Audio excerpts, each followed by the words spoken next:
Hello friends, मैं अशोक कुमार आपका अपने YouTube चैनल माई प्लेटफॉर्म पर स्वागत करता हूं।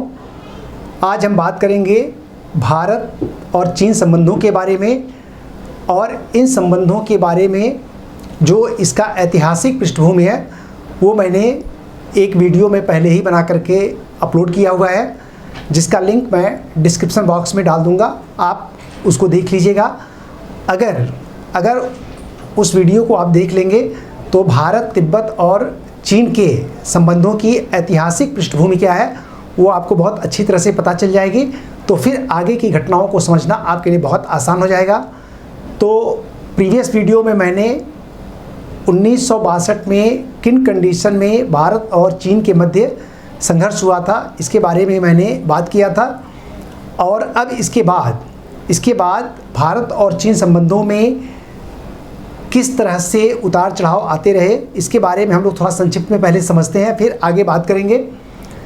1962 में जब भारत और चीन के बीच युद्ध हुआ, उससे पहले 1954 में पंडित जवाहरलाल नेहरू ने चीन की यात्रा की थी और इसके बाद भारत और चीन के मध्य 62 में युद्ध हो गया और फिर पूरे के पूरे संबंधों पे बर्फ पड़ी रही। बहुत अधिक उन्नति न तो सीमा विवाद पे, न तो सीमा के समाधान पे हुआ और न ही जो द्विपक्षीय संबंध है बहुत आगे बढ़ पा रहे थे।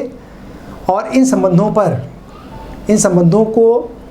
पर जमी बर्फ़ को पिघलाने का जो महत्वपूर्ण कार्य था वो 1988 में हुआ, जब तत्कालीन प्रधानमंत्री राजीव गांधी ने चीन की यात्रा की। तो संबंधों पर जमी बर्फ़ धीरे धीरे पिघलने लगी और संपर्क फिर बढ़ गया। आगे चल कर के 1993 में 93 में प्रधानमंत्री पीवी नरसिम्हा राव ने चीन की यात्रा की।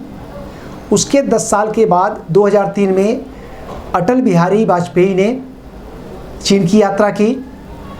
अगले 5 साल के बाद 2008 में डॉक्टर मनमोहन सिंह ने चीन की यात्रा की और फिर उसके बाद आगे चल कर के 5 साल में 2013 में फिर डॉक्टर मनमोहन सिंह ने चीन की यात्रा की।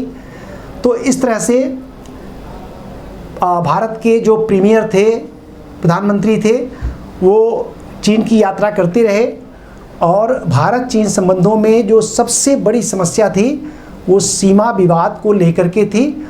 और इस तरह से सीमा विवाद को सुलझाने के लिए, शांतिपूर्ण तरीके से सीमा विवाद का समाधान करने के लिए भारत और चीन में समय समय पर 5 समझौते हुए।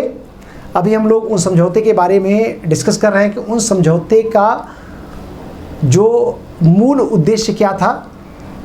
तो 1962 में जब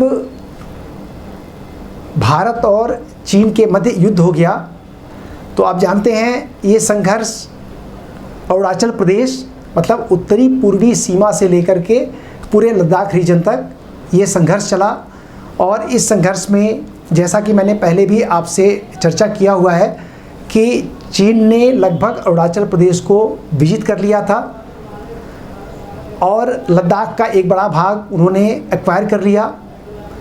लद्दाख में उनको क्या क्या समस्याएं थीं, उनको सिंचियांग प्रांत को तिब्बत से जोड़ना था और इस तरह से जो अक्साई चीन मार्ग उनके लिए बहुत महत्वपूर्ण था।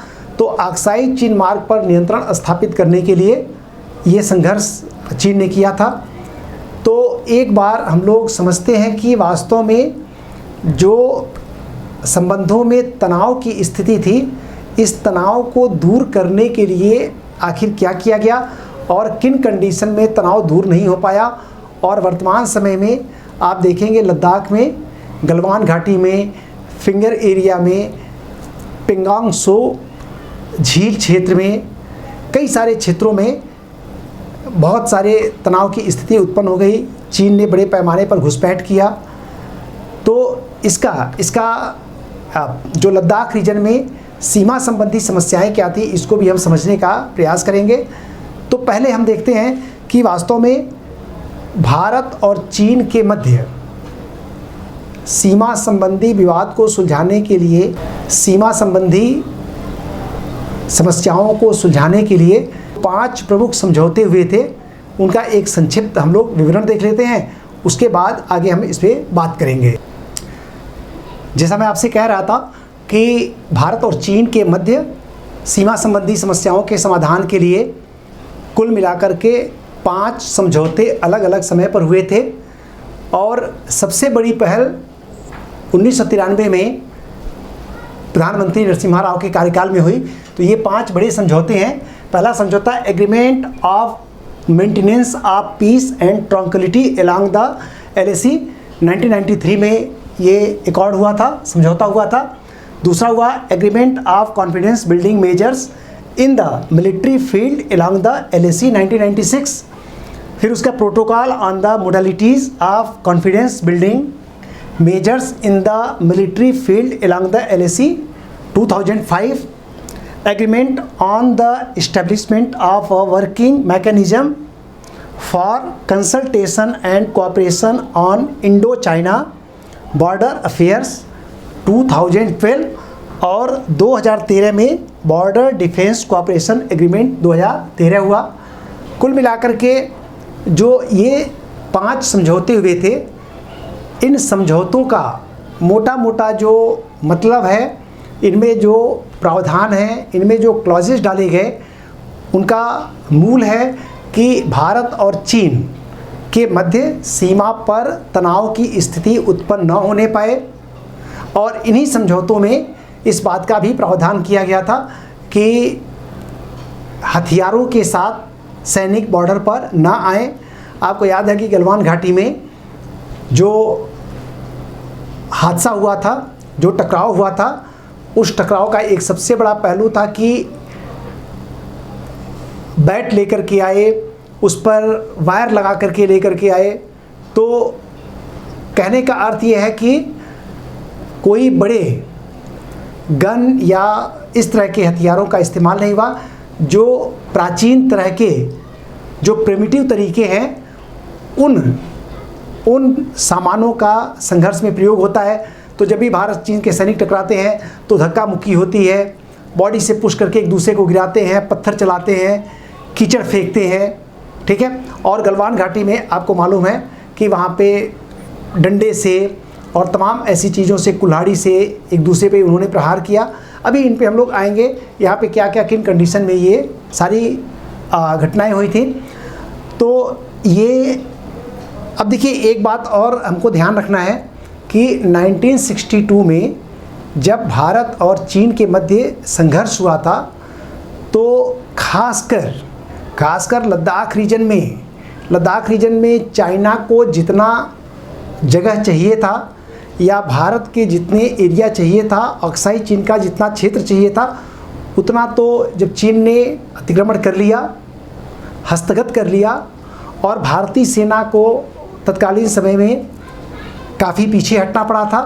तो जहाँ पे भारतीय सेना, और जब युद्ध विराम हुआ तो जहाँ पे भारतीय सेना पीछे हटते हटते रुकी थी और जिन क्षेत्रों पे चीन ने एक्वायर कर लिया था, जिन जगहों को, तो जहाँ पे भारतीय सेना रुकी हुई है और जहाँ पे चीन की सेना रुकी है, उसके बीच में बहुत सारा क्षेत्र था जिसको आप कह सकते हैं कि नो मैंस लैंड।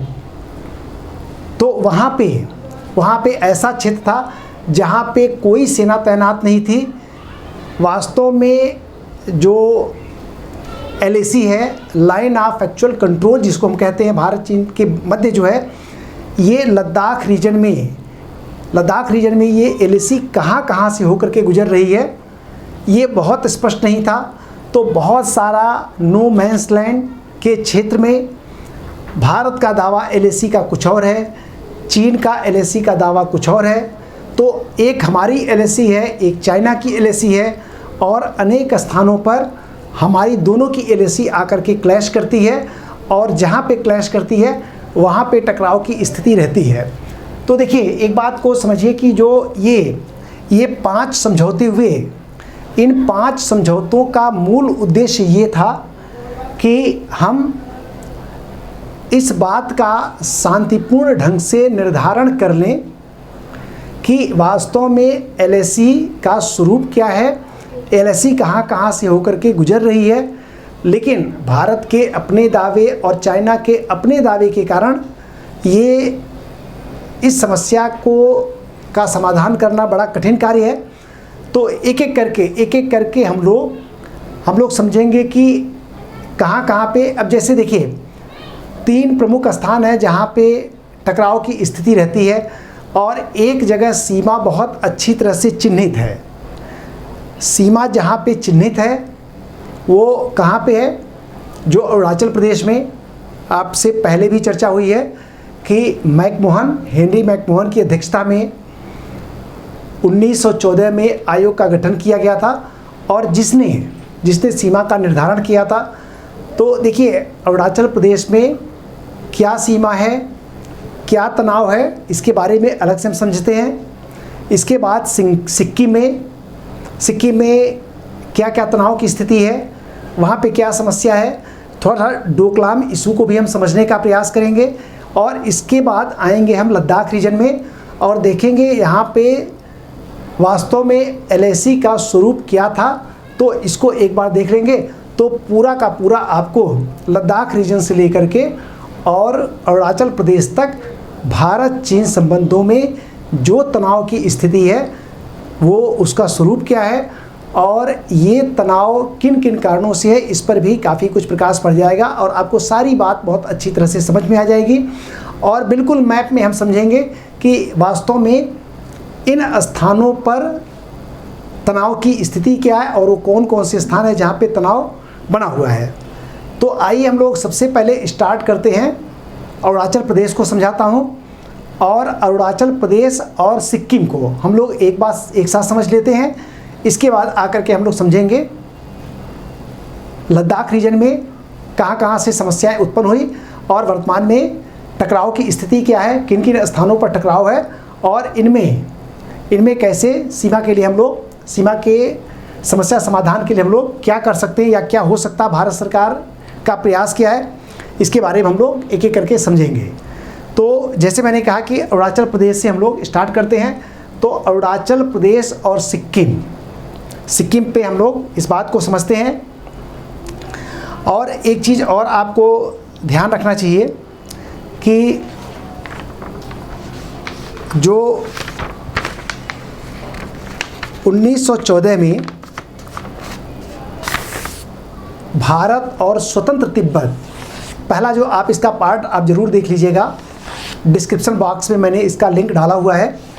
तो 1914 में जब हेनरी मैकमोहन की अध्यक्षता में मैकमोहन कमीशन का गठन किया गया था, तो मैकमोहन कमीशन ने सीमा के निर्धारण के लिए किन पैमाने को स्वीकार किया और उन पैमानों को स्वीकार करने से संबंधों में किस तनाव की गुंजाइश बची रह गई। तो आप जानते हैं अरुणाचल प्रदेश पूरा का पूरा पर्वतीय क्षेत्र है और सीमा के निर्धारण के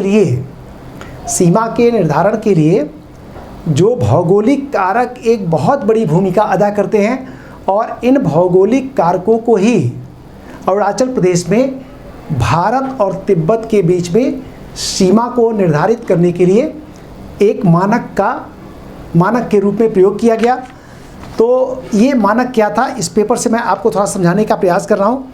आप अच्छी तरह से जानते हैं कि जो पर्वत होते हैं, ये पर्वत इस तरह से होते हैं, ठीक है। तो पर्वत का ये ऊपर का भाग है और इन्हें जो पर्वत होते हैं, आप इनको रिवर में टॉपिक जब आप पढ़ेंगे तो आपको मालूम होगा कि इन पर्वतों को कहा जाता है जल विभाजक, वाटर शेड या वाटर डिवाइड। अर्थात जब वर्षा होती या आइस के पिघलने से जब जल प्रवाहित होता है तो ये पर्वत जल को 2 भागों में बांट देता है। इस ढाल के सहारे कुछ जल इधर चला आता है, इस ढाल के सहारे कुछ जल इधर आ जाता है। तो अरुणाचल प्रदेश में यही जो जल विभाजक है, ये जो पर्वत हैं, जो जल विभाजक है, तो हेनरी मैकमोहन कमीशन ने इसी जल विभाजक को सीमा निर्धारण का एक प्राकृतिक आधार बनाया कि प्राकृतिक रूप से ये पर्वत सीमा को बांट सकते हैं। तो भारत और तिब्बत के भी मध्य यही जो वाटर डिवाइड था या वाटर शेड था, इसको सीमा निर्धारण के लिए मानक के रूप में प्रयोग किया गया। और इस वाटर शेड के एक तरफ तिब्बत और एक तरफ भारत, तो भारत का अरुणाचल प्रदेश इस वाटर शेड के एक तरफ है और दूसरा जो किनारा है वो तिब्बत की तरफ है। तो इस तरह से भारत और तिब्बत सीमा को निर्धारित किया गया। लेकिन इस निर्धारण में एक समस्या आ गई तवांग को लेकर के। तो इसको मैप में आप समझेंगे तो अच्छी तरह से आपको समझ में आ जाएगा। तो हम लोग एक बार अरुणाचल प्रदेश में समझते हैं कि अरुणाचल प्रदेश और सिक्किम की स्थिति क्या है और यहाँ पे तनाव कैसे बना हुआ है।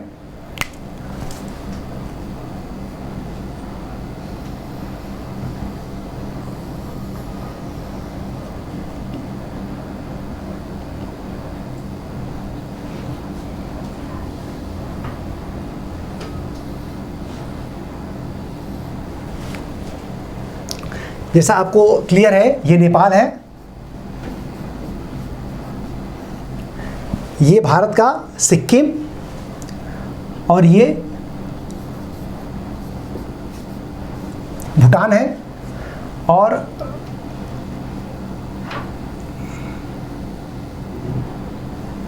ये भूटान है और इसके नॉर्थ का भाग सारा तिब्बत है। और ये देखिए तिब्बत की राजधानी ल्हासा और ये जो भाग है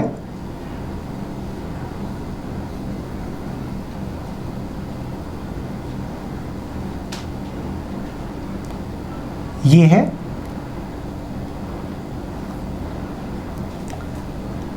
तवांग घाटी।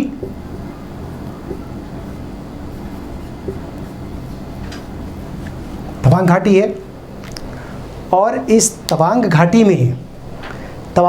में बौद्ध धर्म का एक बहुत बड़ा मठ है।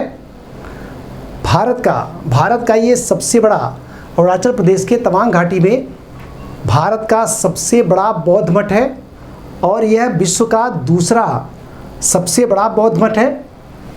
तो ल्हासा भी बहुत बड़ा बौद्ध धर्म का केंद्र है। और आपको मालूम है कि दलाई लामा, आप जानते हैं कि तिब्बत के राजनीतिक और धार्मिक प्रमुख माने जाते हैं। तो बौद्ध धर्म में महायान शाखा की एक शाखा है गेलुकपा संप्रदाय।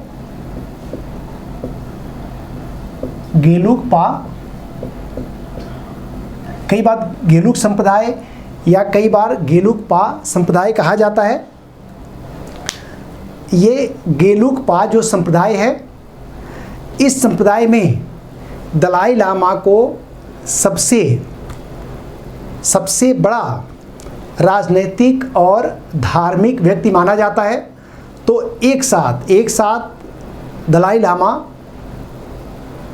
राजनीतिक प्रमुख भी हैं और सर्वोच्च धार्मिक नेता भी हैं और धार्मिक प्रमुख भी हैं। और इस बात को ध्यान रखिएगा कि तिब्बत में बौद्ध धर्म की जो भी शाखाएं हैं, उनमें सबसे अधिक विकसित, सबसे अधिक विस्तृत और सबसे अधिक गेलुकपा संप्रदाय के लोग तिब्बत में पाए जाते हैं। तो इसलिए पूरे तिब्बत पर दलाई लामा का नियंत्रण माना जाता है। वो परंपरागत रूप से वहाँ के धार्मिक प्रमुख माने जाते हैं, राजनीतिक प्रमुख माने जाते हैं। और ये जो तवांग मठ है, इस मठ का निर्माण 1680-81 में 80-81 में इस मठ का निर्माण दलाई लामा पंचम मतलब 5वें दलाई लामा के आदेश पर हुआ था और ये एक किले के रूप में, सुरक्षात्मक किले के रूप में इसका निर्माण किया गया था। तो जैसा मैं आपको बता रहा था कि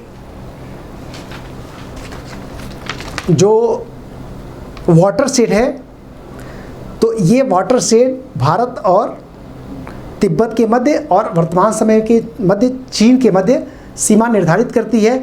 तो तवांग जो घाटी है, तवांग घाटी इस वाटर शेड के दक्षिण में अर्थात भारत की तरफ है और जो लहासा है वो इस वाटर शेड के उत्तर में चीन में है या तिब्बत में है।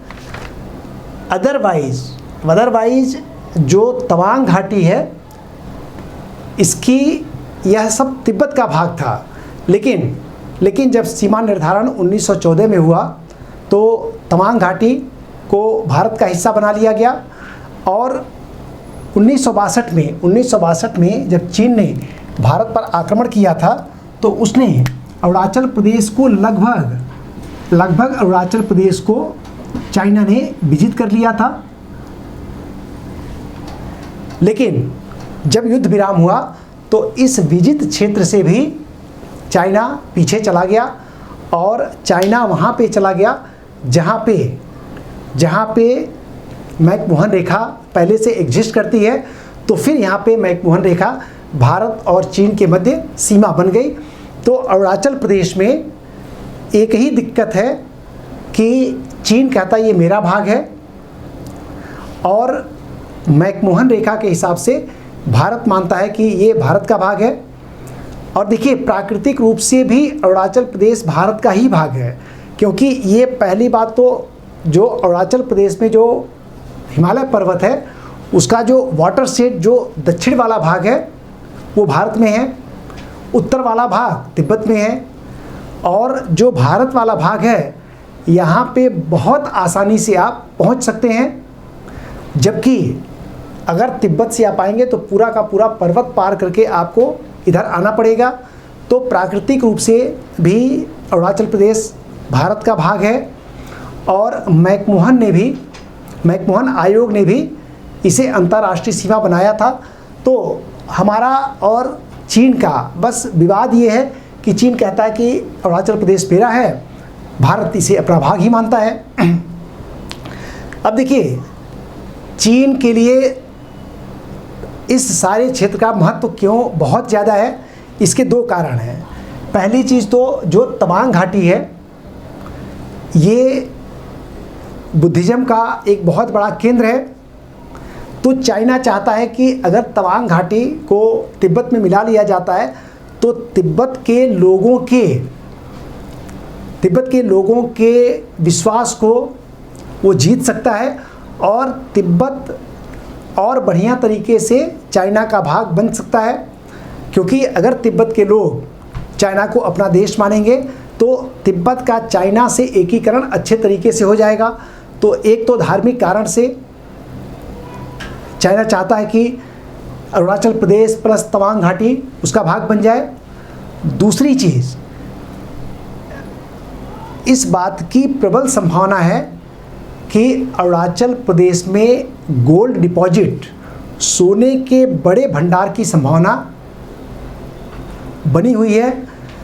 चीन के एक अधिकारी ने, जो जियोलॉजिकल डिपार्टमेंट है, जो खनिज के सर्वेक्षण का कार्य करता है, उस एक अधिकारी ने अनऑफिशियली कहा था कि अरुणाचल प्रदेश में सोने का बहुत बड़ा भंडार मौजूद है और ये भंडार छोटा मोटा भंडार नहीं है, ये लगभग 50 से 70 अरब डॉलर के आसपास का भंडार है।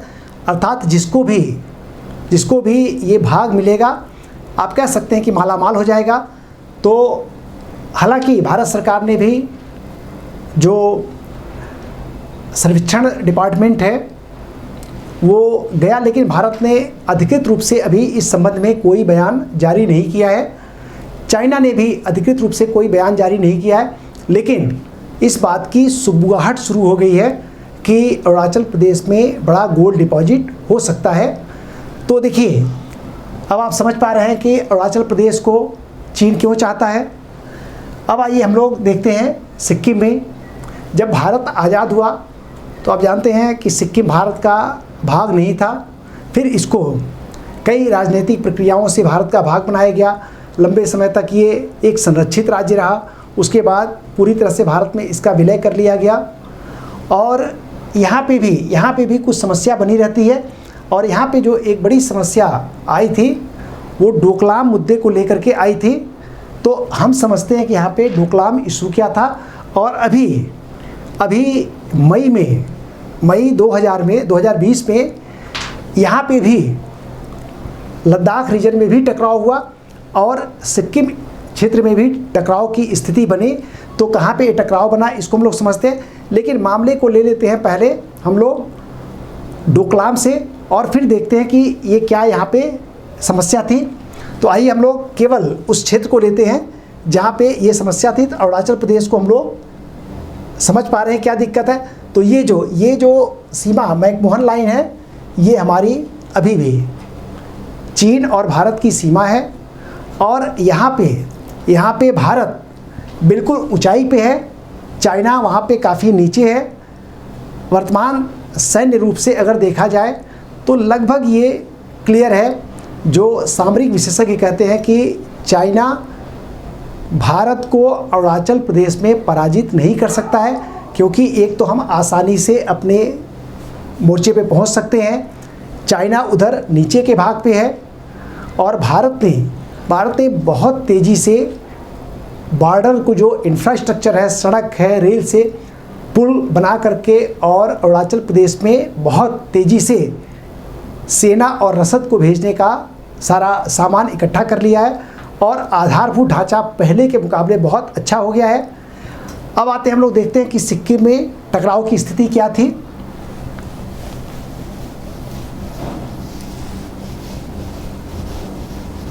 तो केवल यहाँ पे हम लोग सिक्किम और भूटान को लेंगे और समझेंगे डोकलाम में किस तरह का टकराव था, इस टकराव का मूल कारण क्या था, भारत ने क्यों हस्तक्षेप किया और 2020 में मई में कहाँ पे टकराव उत्पन्न हुआ था। तो आप जानते हैं कि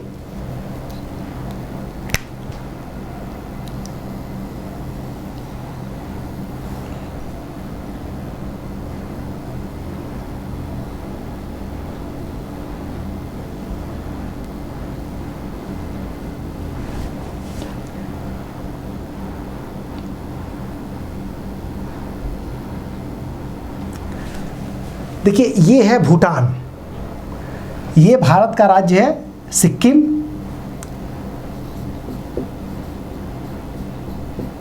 ये है सिक्किम और ये है भूटान। यहाँ पे है नेपाल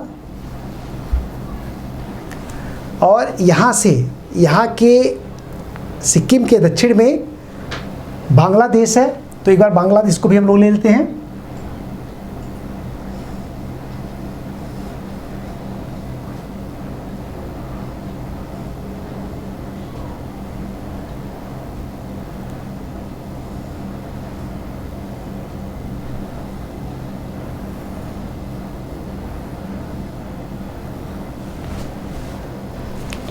यह है बांग्लादेश, नेपाल, सिक्किम और भूटान।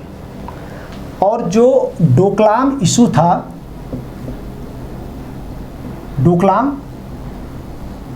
डोकलाम का भारत और चीन का ये मुद्दा ही नहीं था। ना डोकलाम भारत में पड़ता है, ना डोकलाम से हमारी सीमाएं लगती हैं। वास्तव में डोकलाम भूटान और चीन के मध्य का एक विवाद था, जिसमें भारत ने भी हस्तक्षेप किया। भारत के हस्तक्षेप का कारण क्या था वो मैं आपको बता रहा हूँ। इसमें पहले हम समझ लेते हैं कि तिब्बत का जो ये भाग है चीन का, इसको कहते हैं चुंबी घाटी।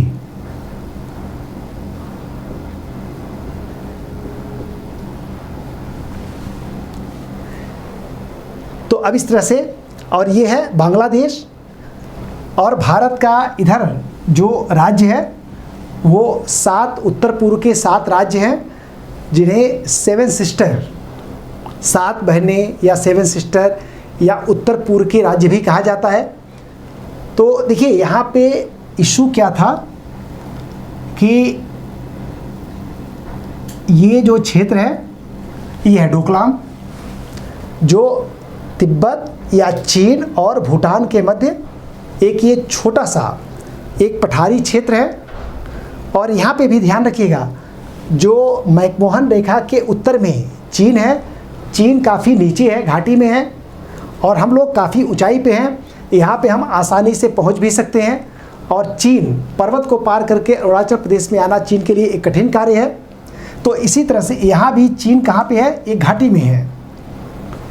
तिब्बत की घाटी है चुम्बी घाटी, और डोकलाम है।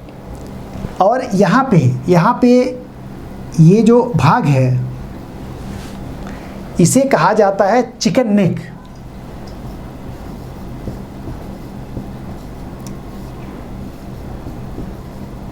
चिकन नेक किसको अलग करता है? नेपाल को और बांग्लादेश को अलग करता है। यहाँ पे नेपाल और बांग्लादेश के बीच में जो भारत का भाग है इतना सकरा है, एक लगभग 22 किलोमीटर चौड़ाई इसकी कम होते होते 22 किलोमीटर तक यहाँ पे आ गई है।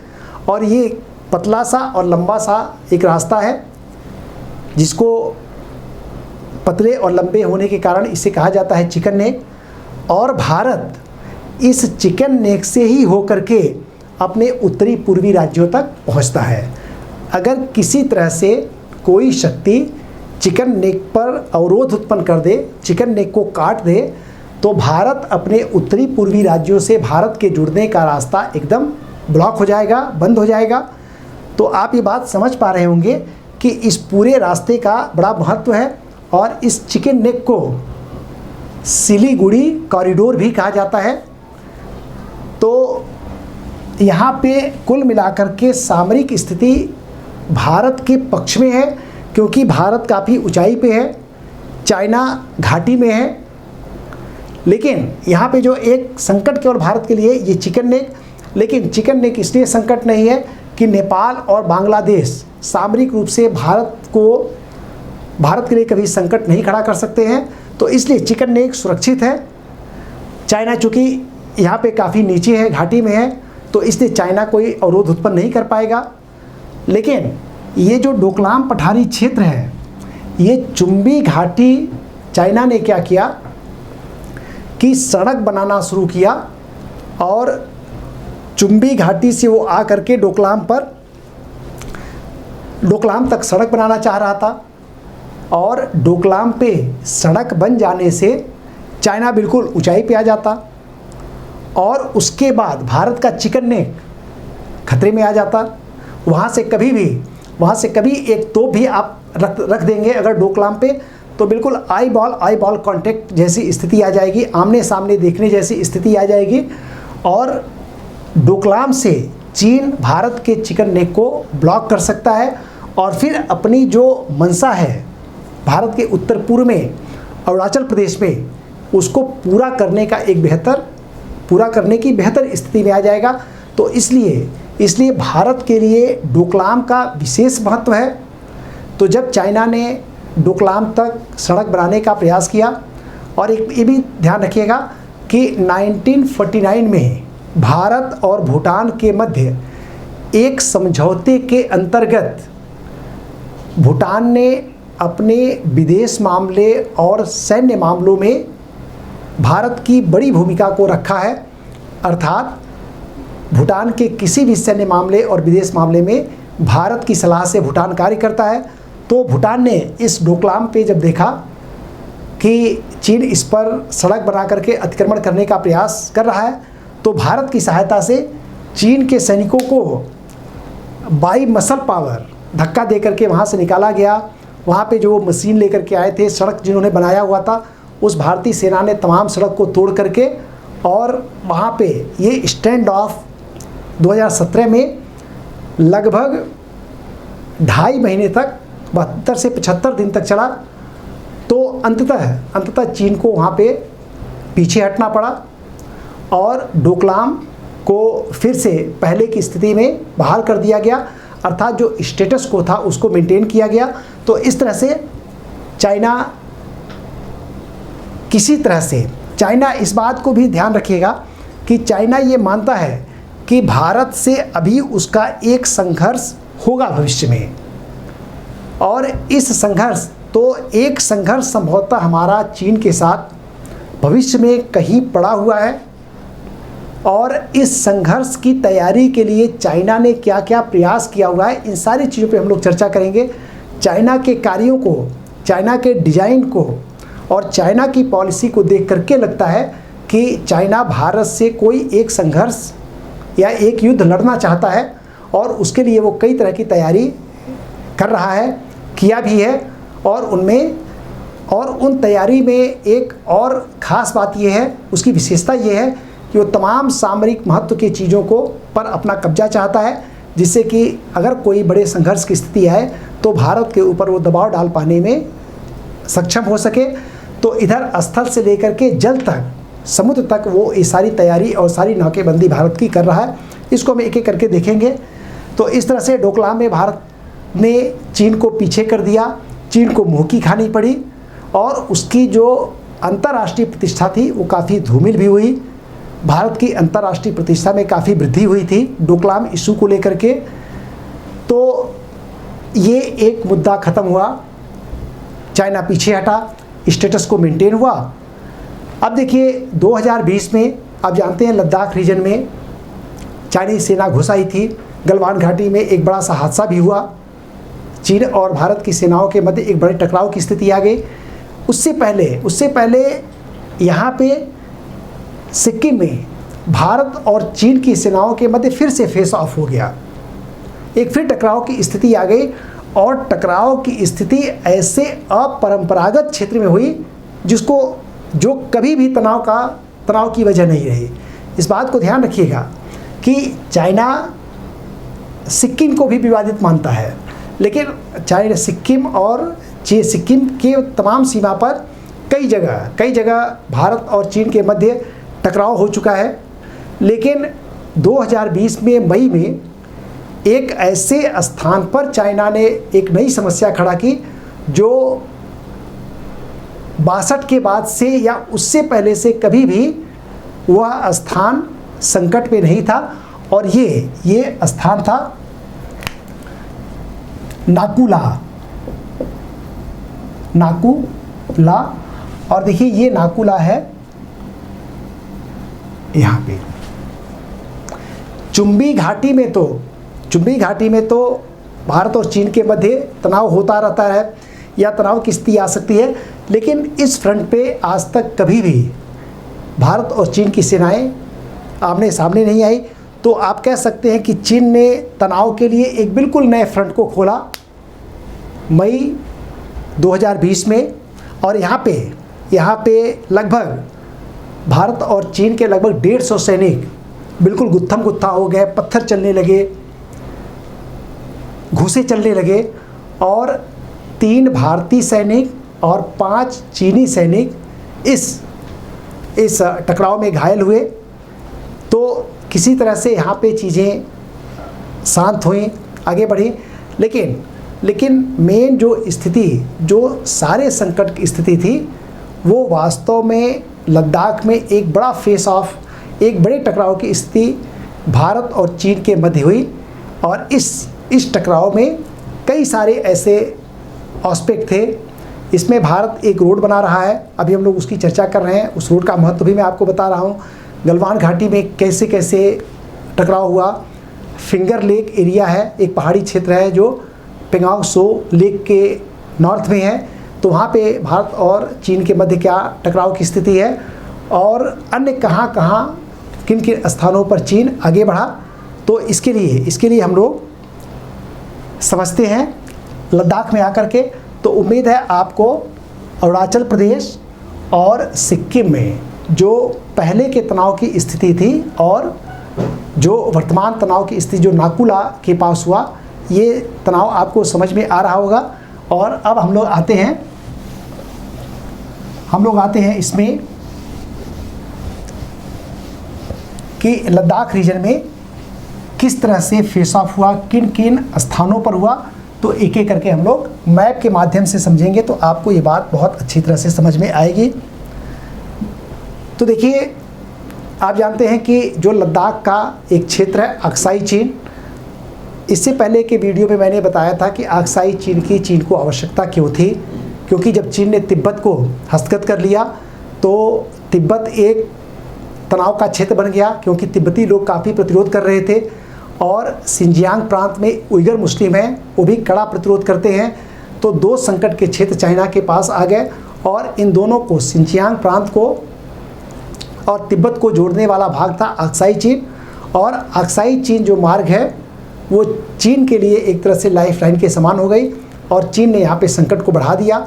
अब एक एक करके हम लोग देखते हैं कि वहाँ के वास्तव में क्या स्थिति थी, 62 से पहले क्या स्थिति थी और 62 में क्या स्थिति आई, और अब चाइना का डिज़ाइन, 62 के बाद चाइना का डिज़ाइन या चाइना की इच्छा क्या है, इसको समझते हैं।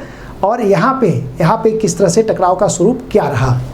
तो एक बार हम लोग सिक्किम का नहीं, एक बार हम लोग क्या करते हैं कि लद्दाख क्षेत्र का एक मैप बना लेते हैं। तो इसमें इस पूरे, केवल लद्दाख का नहीं, अब आप जानते हैं कि जम्मू कश्मीर को 2 यूनियन टेरिटरी में डिवाइड कर दिया गया, तो जम्मू कश्मीर को भी हम रख लेते हैं और लद्दाख जो केंद्र शासित प्रदेश है, दोनों को रख करके और हम समझने का प्रयास करते हैं कि वास्तव में यहाँ पे तनाव का स्वरूप क्या है और भविष्य में टकराव क्या स्वरूप ले सकता है, इसके बारे में समझेंगे। तो आइए मैं आपको समझाता हूँ कि यहाँ पे स्थिति क्या है।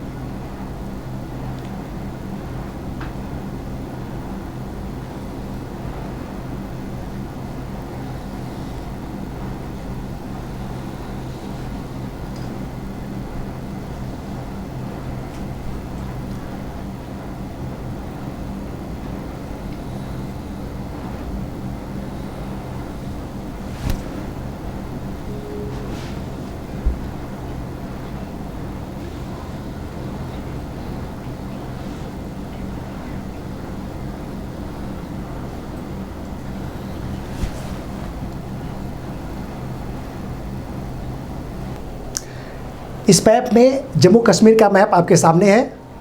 पहले यहाँ पे अनेक चीज़ों को शो करने से पहले मैं आपको ये जो अक्साई चीन भाग है, ये अक्साई चीन आप देख रहे हैं और ये है पेंगोंग लेक जो अभी तनाव का कारण बना हुआ है। अब इसको हम लोग अलग से भी समझेंगे। तो ये है पेंगोंग लेक। तो पहले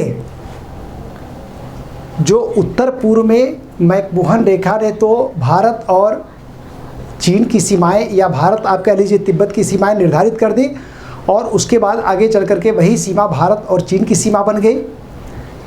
वहाँ पे यहाँ पे उस तरह का कोई सीमा निर्धारण का कार्य नहीं हो पाया। लेकिन 1899 में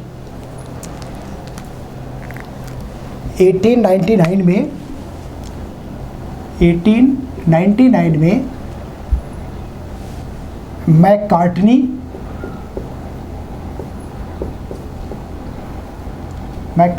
और मैकडोनाल्ड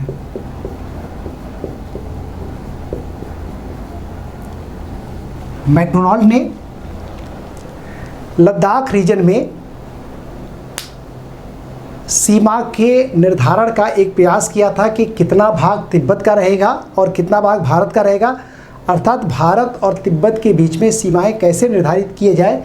इसके लिए 1899 में मैकार्टनी मैकडोनाल्ड कमीशन ने कार्य किया था।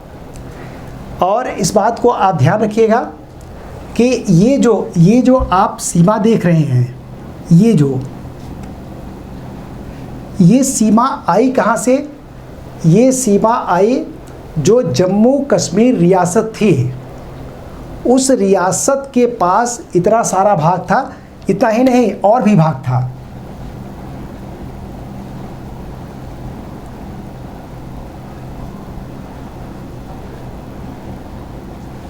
इसको तो यहाँ से पूरा का पूरा भाग मिला करके, ठीक है, और ये सारा भाग था जम्मू कश्मीर रियासत के अंतर्गत। और चूँकि जम्मू कश्मीर रियासत का भारत में विलय हुआ था, तो भारत इसी लाइन को मानता है कि ये उसकी सीमा है। लेकिन यहाँ पे लद्दाख रीजन में ब्रिटिश सरकार ने और तिब्बत, या तिब्बत से पहले जब ये तिब्बत चीन का भाग था, तो यहाँ पे सीमा निर्धारण के लिए बड़ा प्रयास किया गया, लेकिन कुछ अंतिम सहमति नहीं बन पाई। लेकिन तो ये भाग तो आगे चल कर के निकल गया, तो ये भाग तिब्बत का, जम्मू कश्मीर का भाग रहा नहीं, तो भारत भी इस पे दावा नहीं करता। लेकिन ये जो लाइन है जो प्रोमिनेंट रूप से लंबे समय तक जम्मू कश्मीर रियासत का भाग थी, तो भारत इस बात को मानता है। लेकिन अक्साई चीन में 1899 में ही चीन और भारत के मध्य जो ब्रिटिश सरकार ने, मैकार्टनी और मैकडोनाल्ड कमीशन ने जो कार्य किया था, उन्होंने कहा था लगभग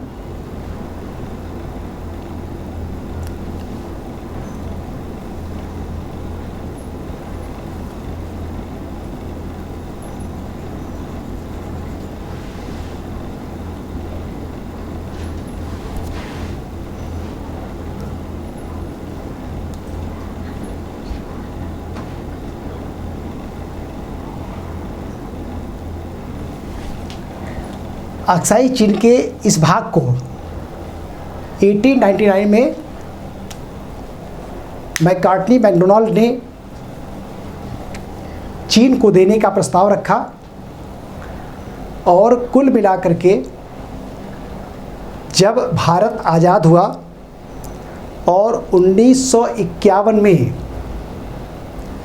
जब चीन ने तिब्बत का अधिग्रहण कर लिया, तिब्बत पर कब्जा कर लिया, तो लगातार वहाँ के जो पॉलिटिकल इस्टेब्लिशमेंट थे, उन लोगों ने लगातार इस बात पर जोर दिया कि लद्दाख रीजन में भारत और चीन के मध्य क्षेत्र को लेकर के कोई विवाद नहीं है।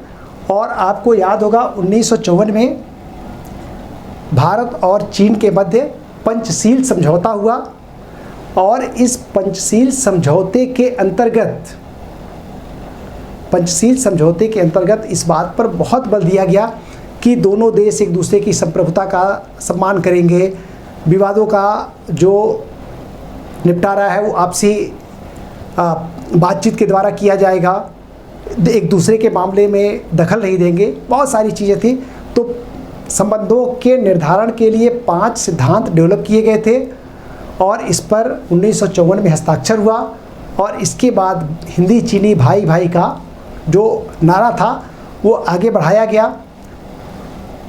तो 1954 में चीन ने इस बात को माना कि मैकार्टनी और मैकडोनाल्ड जो रेखा है, ये लद्दाख क्षेत्र में भारत और चीन के मध्य एक रेखा रहेगी और इसका सम्मान किया जाएगा। लेकिन चीन की मंशा केवल इतनी ही नहीं थी। चीन आगे चल कर के कुछ और क्षेत्र पर, अब इस बात को ध्यान रखिएगा, 1962 में जब तक आपको क्लियर होगा कि जो भारत चीन संघर्ष हुआ था, भारत चीन संघर्ष, ये संघर्ष हुआ था अक्टूबर 1962 में। ये युद्ध प्रारंभ हुआ था अक्टूबर 1962 में। तो आप कह सकते हैं कि सितंबर, चीन ने यद्यपि ये कहा, और इस बात को ध्यान रखिएगा, ये बहुत उबड़ खाबड़ क्षेत्र है, और 1962 में यहाँ पे पेट्रोलिंग करना, मॉनिटरिंग करना बहुत दुरूह कार्य था। और यहाँ पे आपको याद होगा कि 62 के युद्ध के बाद जब लद्दाख का एक बड़ा क्षेत्र पर चीन ने कब्जा कर लिया, तो भारत के प्रधानमंत्री जवाहरलाल नेहरू ने ये बात कहा था कि लद्दाख एक ऐसा क्षेत्र है जहाँ पे घास का एक तिनका भी नहीं उगता है। तो उस समय यहाँ पे पेट्रोलिंग करना बहुत कठिन कार्य था, सीमाओं की निगरानी करना बहुत कठिन कार्य था। यद्यपि चीन ने इस मैकार्टनी मैकडोनाल्ड जो रेखा को एक सीमा रेखा के तौर पर मान्यता दी। और ये जो चाइना की मान्यता रही वो लगभग इस रेखा को 1959 तक चाइना यद्यपि मान्यता देता रहा, लेकिन चाइना ने कभी इस रेखा का सम्मान नहीं किया। और अक्टूबर 1962 में भारत और चीन के मध्य जब संघर्ष चालू हुआ, उससे पहले तक आप ये कह सकते हैं कि सितंबर 1962 तक चीन ने इस रेखा के आगे बढ़ते हुए एक बड़े क्षेत्र पर कब्जा कर लिया। और वो क्षेत्र लगभग था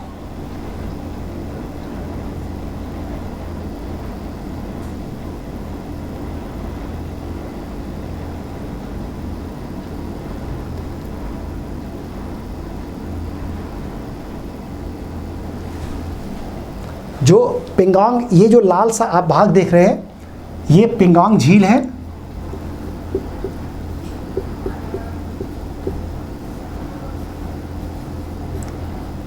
तो चीनियों ने इस सीमा रेखा का वायदा किया था और बढ़ते बढ़ते पेंगोंग झील के उत्तर तक और काफ़ी हद तक पश्चिम तक बढ़ चुके थे।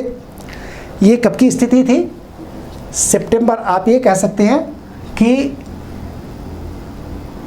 अधिकृत रूप से 1959 तक इस रेड वाले रेखा को चीन मान्यता देता रहा, लेकिन अपना घुसपैठ बढ़ाता रहा और सितंबर 1962 तक आते आते चाइना ने एक बड़े क्षेत्र पर और हस्तगत कर लिया।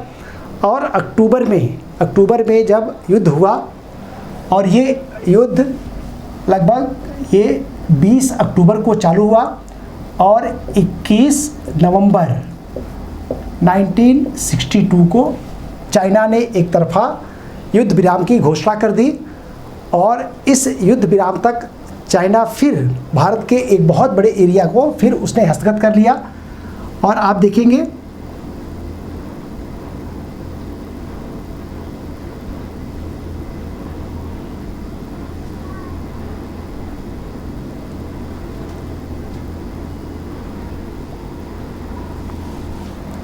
तो चाइना ने और आगे बढ़ते हुए जब संघर्ष विराम की स्थिति आई, तो चाइना ने इस यहाँ तक का भाग, तो ये भाग चाइना ने और हमसे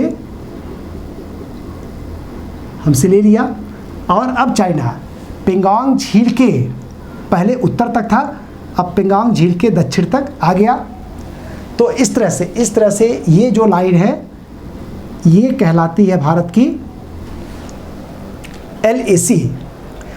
अब एक थोड़ा सा हम लोग एक और बात समझ लेते हैं। अब LAC की लगातार चर्चा हो रही है।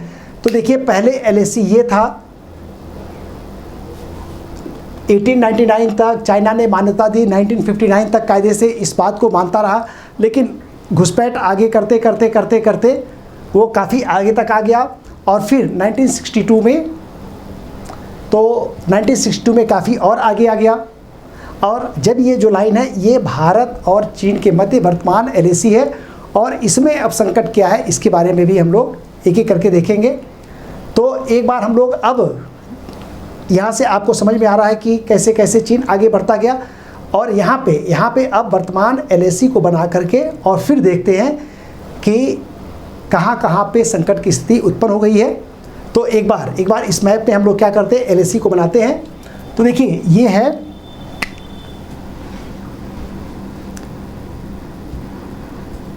काराकोरम क्षेत्र है,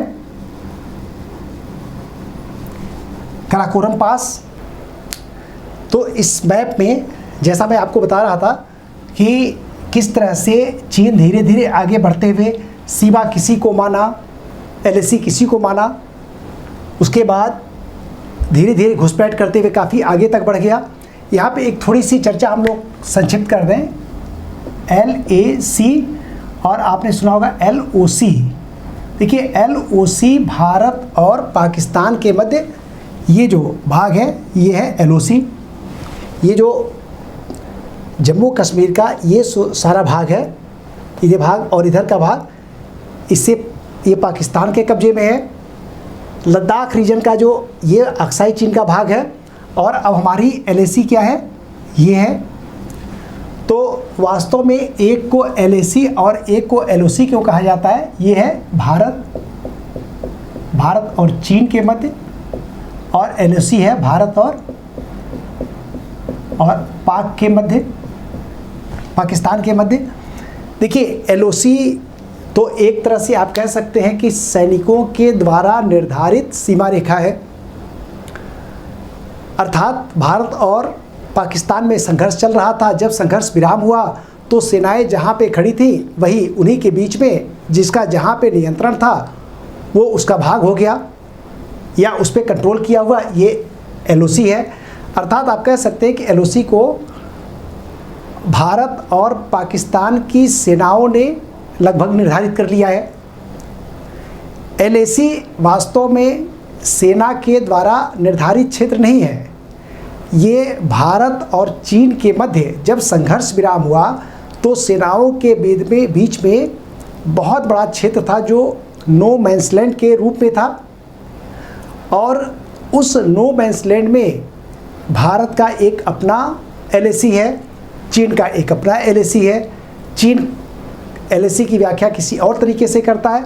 तो एक तरह से जो वो नो मैंस लैंड है उस पर अपने द्वारा प्रतिपादित LAC या अपने द्वारा प्रतिपादित जो सीमा है इसको एक्वायर करने का प्रयास दोनों सेनाएं कैसे करती हैं? पेट्रोलिंग के द्वारा लगातार पेट्रोलिंग करती रहती हैं, ठीक है, ताकि कोई उनके क्षेत्र में ना आ पाए। और जब कभी पेट्रोलिंग करते करते सेनाएं आमने सामने आ जाती हैं तो टकराव की स्थिति आ जाती है। तो इस बात को ध्यान रखिएगा कि जो चीन है उसके सैनिक पोस्ट अलग हैं, भारत के सैनिक पोस्ट अलग हैं। दोनों के सैनिक पोस्ट के बीच में एक बहुत बड़ा क्षेत्र है जो नो मैंस लैंड के रूप में है, और जो नो मैंस लैंड है वो चाइने अपने सैनिक पोस्ट से आगे बढ़ करके पेट्रोलिंग करते रहते हैं। उस क्षेत्र में भारत के सैनिक अपने पोस्ट से आगे निकल करके उस भाग में पेट्रोलिंग करते रहते हैं। और अगर नो मैंस लैंड जो क्षेत्र है, अगर उस पर किसी ने कोई तंबू लगा दिया या वहाँ पे आकर के खड़ा हो गया और सेनाएं आमने सामने आ गई तो फेस ऑफ की स्थिति आ गई, टकराव की स्थिति आ जाती है। और इसी टकराव को बड़े संघर्ष में बदलने से रोकने के लिए अभी हम लोगों ने देखा भारत और चीन के मध्य 5 समझौते हुए हैं, जिससे कि सेनाओं में कोई बड़ा टकराव होने से बच जाता है। तो इस तरह से देखिए, अब ये हो गया हमारा LAC जो चीन और भारत के बीच में है लद्दाख रीजन में, और ये जो लाइन है ये है LOC जो किसके बीच में है? पाकिस्तान और भारत के बीच में। तो ये सारा का सारा क्षेत्र यहाँ पे देख रहे हैं, पतला सा एरिया है, और ये दोनों एरिया पाकिस्तान के द्वारा अधिकृत किया गया है। आप कह सकते हैं POK है, लेकिन इस POK में भी जो ये भाग है, ये जो आप देख रहे हैं पतला सा, इसको पाकिस्तान कहता है आज़ाद कश्मीर। ये आज़ाद कश्मीर है, अर्थात उसके हिसाब से इंडिपेंडेंट है, आज़ाद कश्मीर है। और जो ये भाग है इसे कहा जाता है गिलगिट बाल्टिस्तान। और आपको ध्यान होगा कि भारत सरकार या बहुत सारे जो पत्रकार हैं और या बहुत सारे जो सामरिक विशेषज्ञ हैं वो इस बात पे अब चर्चा करने लगे हैं कि भारत ये आज़ाद कश्मीर पे नहीं, गिलगिट बाल्टिस्तान पे भारत क्या करेगा? भारत शायद सैन्य तैयारी कर रहा है, इसको अपने क्षेत्र में मिलाएगा। और आपको याद होगा कि अभी कुछ समय पहले इसी गिलगिट बाल्टिस्तान के मौसम संबंधी जानकारी को भारतीय मौसम विज्ञान केंद्र ने देना शुरू कर दिया है। और इससे इस बात को और बल मिल रहा है कि शायद गिलगिट बाल्टिस्तान में भारत के डिज़ाइन कुछ अलग हैं। भारत शायद इस क्षेत्र को एक्वायर करना चाहता है या किसी एक संघर्ष में इसको लेना चाहता है या इसके बड़े भाग को लेना चाहता है। सामरिक रूप से ये बड़ा महत्व का क्षेत्र है। कैसे महत्व का क्षेत्र है? देखिए, पहली बात तो ये जो सीमा है यहाँ पे अफ़गानिस्तान है, यहाँ पे ये है अफ़गानिस्तान,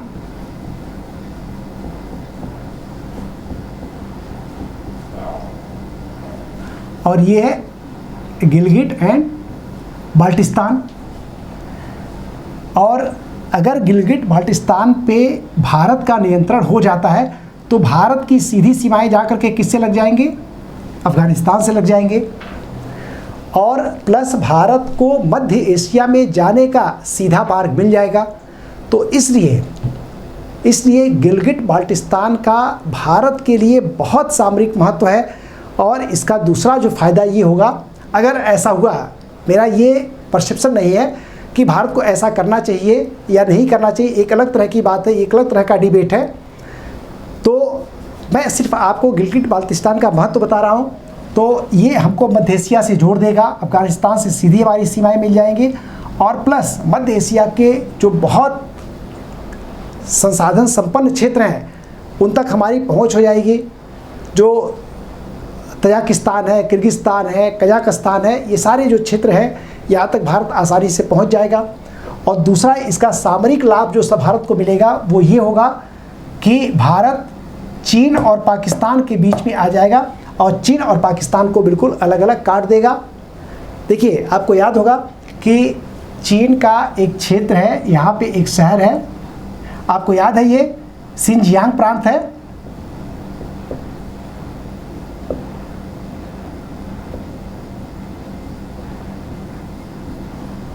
ये चाइना का सिंजियांग प्रांत है। और ये सिंजियांग प्रांत में एक बड़ा प्रमुख शहर है, इसको कहते हैं काशगर।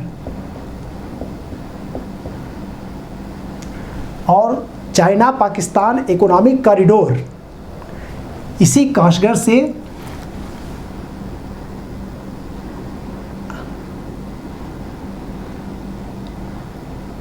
इस तरह से ये गिलगिट बाल्टिस्तान क्षेत्र से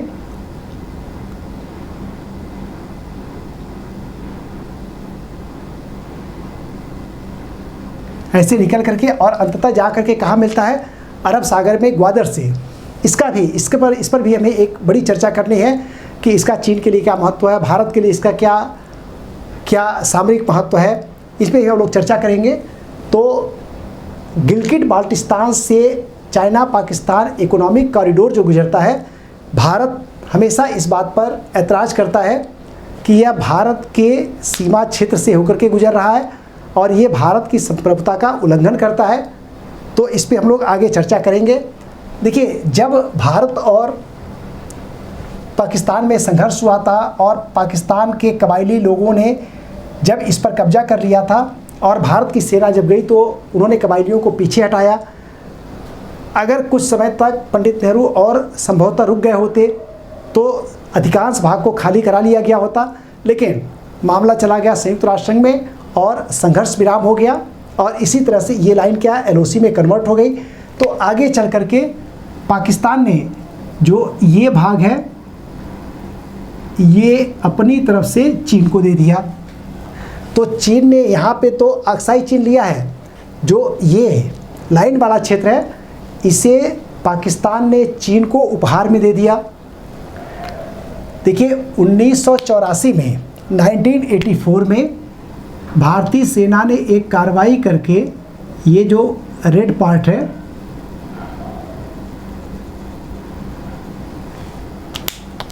आप ये कह सकते हैं, ऐसे इसको हम लोग इसी से ब्लैक से ही डॉट कर लेते हैं।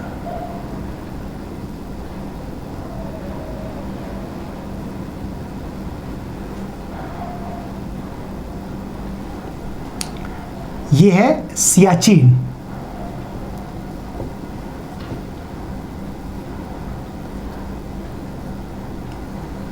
सियाचिन और सियाचिन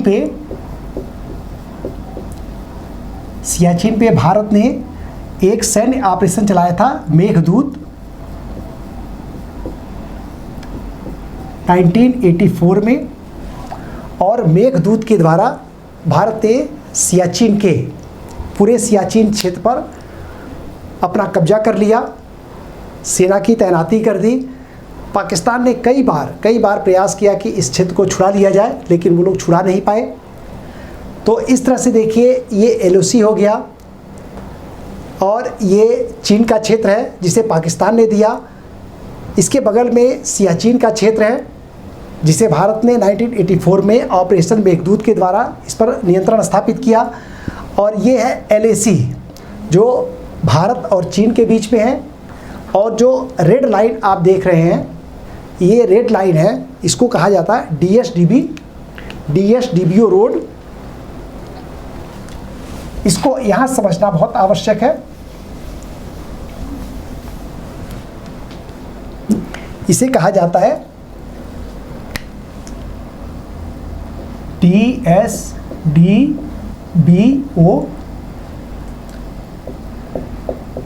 रोड।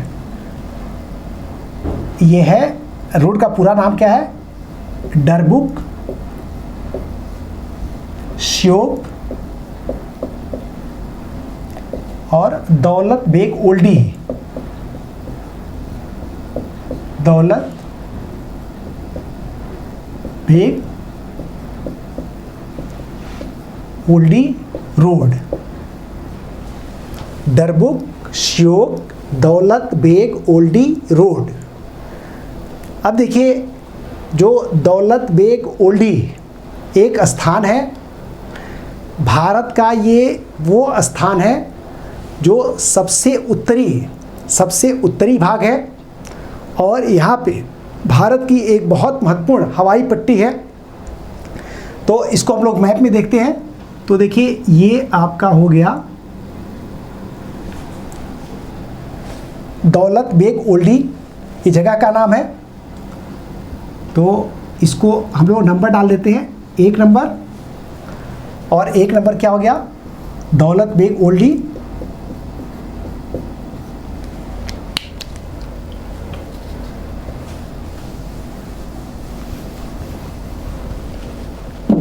दौलत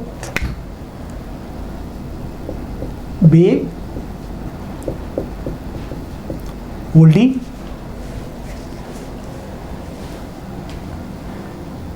इसके नीचे आप देखेंगे यहाँ पे एक क्षेत्र है, आप इसको 2 नंबर डाल देते हैं। जो दौलत बेग ओल्डी है, इसके नीचे है डिप्सांग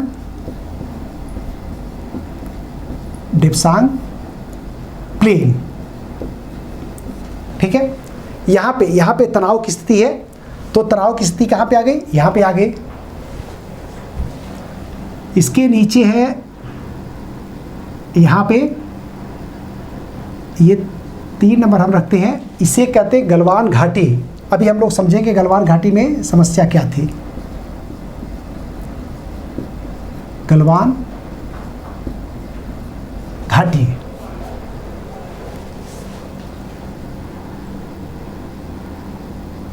जो ये 4 नंबर क्षेत्र है, इसे कहते हैं हॉट स्प्रिंग एरिया। तो 4 आपका हो गया हॉट स्प्रिंग क्षेत्र।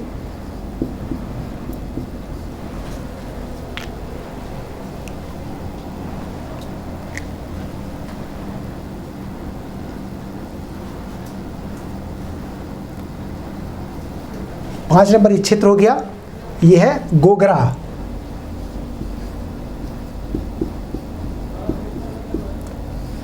तो आप समझ पा रहे हैं, डिप्सांग क्षेत्र में, गलवान घाटी में, हॉट स्प्रिंग क्षेत्र, गोगरा क्षेत्र में तनाव की स्थिति थी।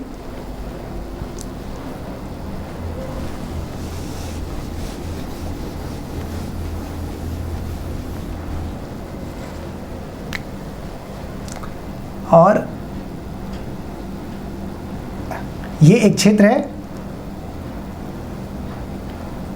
अब 6 कहिए, ये 6 नंबर है चुमार।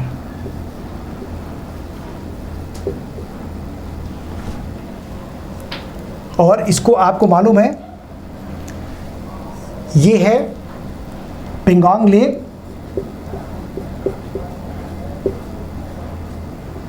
पेंगोंग झील। इस झील को भी अलग से हम देखेंगे। और एक क्षेत्र है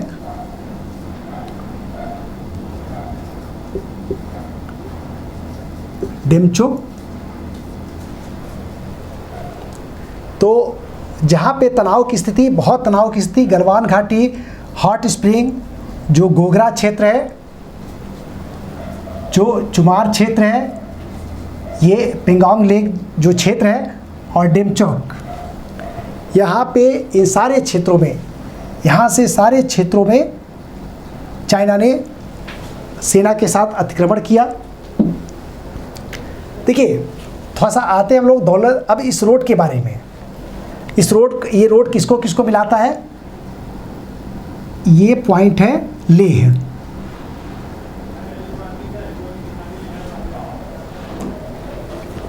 इसके बाद यहाँ जो क्षेत्र है इसको कहते हैं हेमिस, बौद्ध धर्म का एक बहुत बड़ा मठ है हेमिस मठ। तो लेह से एक रोड जाता है हेमिस मठ, और इसके बाद जो ये भाग है ये है डरबुक।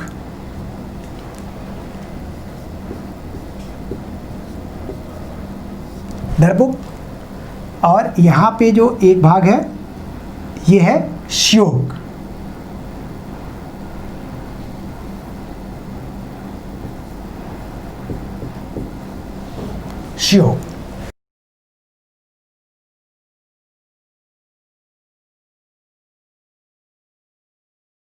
तो देखिए, लेह, हेमिस और डरबुक तक भारत ने पहले ही सड़क का निर्माण कर लिया था। तो लेह, हेमिस, डरबुक तो आपस में जुड़े हुए थे। अब डरबुक से लेकर के दौलत बेग ओल्डी, ठीक है, जिसको डरबुक श्योक दौलत बेग ओल्डी रोड, जिसको DSDBO डरबुक श्योक दौलत बेग ओल्डी रोड का निर्माण किया गया। और ये रोड है लगभग 255 किलोमीटर। और अगर लेह का सारा एरिया मिला देंगे तो यह रोड 300 किलोमीटर से भी अधिक लंबा है। लेकिन वास्तव में इसको जो रोड हम लोगों ने अब बनाया है, या अब इसका बन तो बहुत पहले से रहा, लेकिन उसका काम तेज़ी से पूरा किया जा रहा है। ये रास्ता है डरबुक श्योक दौलत बेग ओल्डी रोड। अब आप कह सकते हैं कि जो भारत का सियाचिन क्षेत्र है, ठीक है ना, ये लेह को सियाचिन से जोड़ने का काम ये रोड बहुत अच्छा करती है। और यहाँ पे सर्दी के समय में तापमान बहुत नीचे चला जाता है, 0 से बहुत कम नीचे चला जाता है। यहाँ पे कई ऐसा क्षेत्र है जो जम जाता है। तो ये जो रोड है इसको आप कह सकते हैं कि 12मासी रोड, 12मासी रोड मतलब 12 महीने बिना किसी दिक्कत के आराम से यहाँ पे आवागमन हो सकता है। और इस रोड ये बहुत स्ट्रेटेजिक रूप से इस रोड का भारत के लिए बहुत महत्व है। और इसी रोड के बनने से चाइना बहुत परेशान हो गया है और वो इस रोड पर काम को चाहता है कि भारत रोक दे। देखिए, चाइना की पॉलिसी आप समझ पा रहे हैं कि चाइना लाइन किसी और को मानता है, लेकिन उसकी जो सामरिक जो विस्तारवादी जो इच्छा है वो काफ़ी अधिक अलग तरह की है। तो लाइन किसी और को रेक्टिफाई करता है, एरिया कुछ और लेता है। तो लगातार सरक करके आगे बढ़ करके क्षेत्र को एक्वायर करना ये चीन की पुरानी पॉलिसी है। और साउथ चाइना सी से लेकर के लद्दाख रीजन तक भारत खूब ये देख रहा है कि चाइना सरक करके धीरे धीरे क्षेत्रों का कब्जा कर रहा है। मैकडोनाल्ड के समय में किस रेखा को मान्यता दी, सितंबर 1962 तक कहाँ तक आ गया, और फिर उसके बाद जो वर्तमान ये LAC है, अब इसको भी आगे क्रॉस करके कैसे क्रॉस करना चाहता है आगे हम लोग अभी समझेंगे। तो इस तरह से DSDBO रोड है जो लेह को सियाचिन से जोड़ता है और सामरिक रूप से इस रोड का बहुत महत्व है।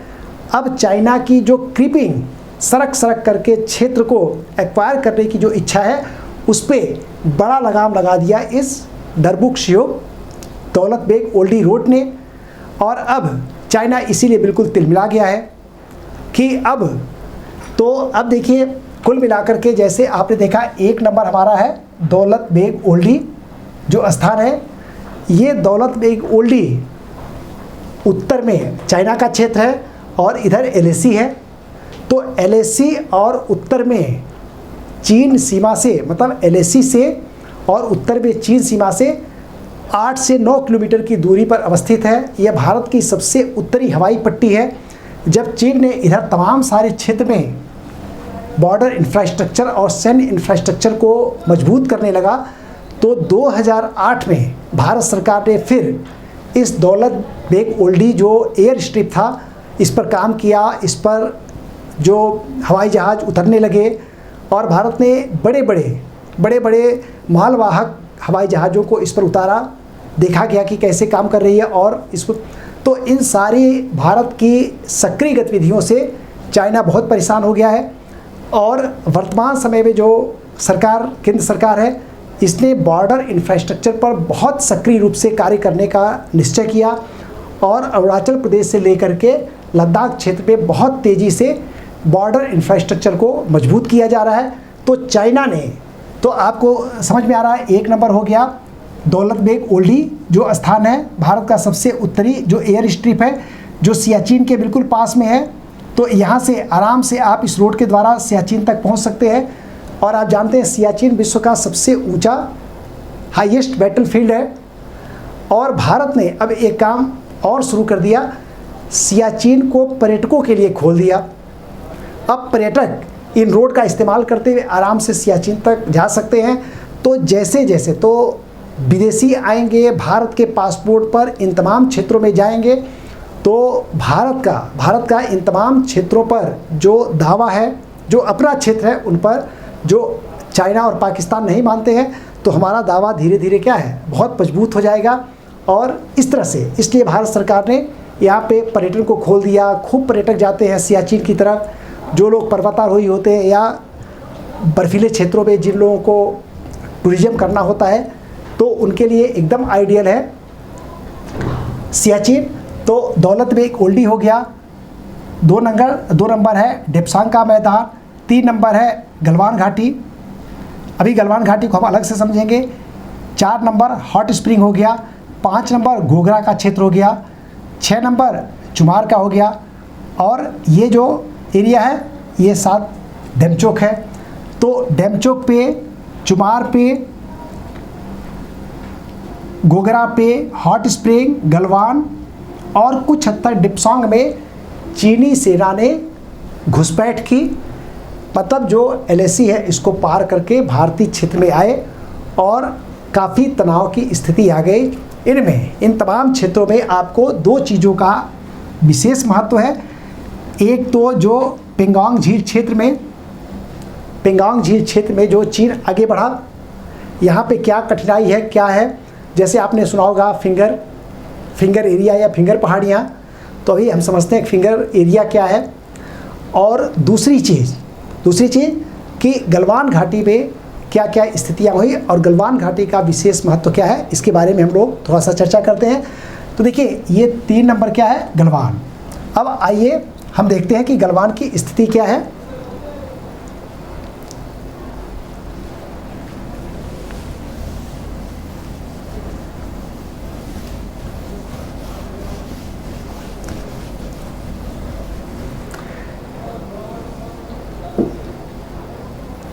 लद्दाख क्षेत्र की एक बहुत बड़ी नदी है जो विश्व की बड़ी नदियों में आती है, सिंधु नदी, इंडस रिवर। और इंडस की सहायक नदी है एक श्योक नदी। श्योक नदी, इस नदी को रिवर ऑफ डेथ भी कहा जाता है।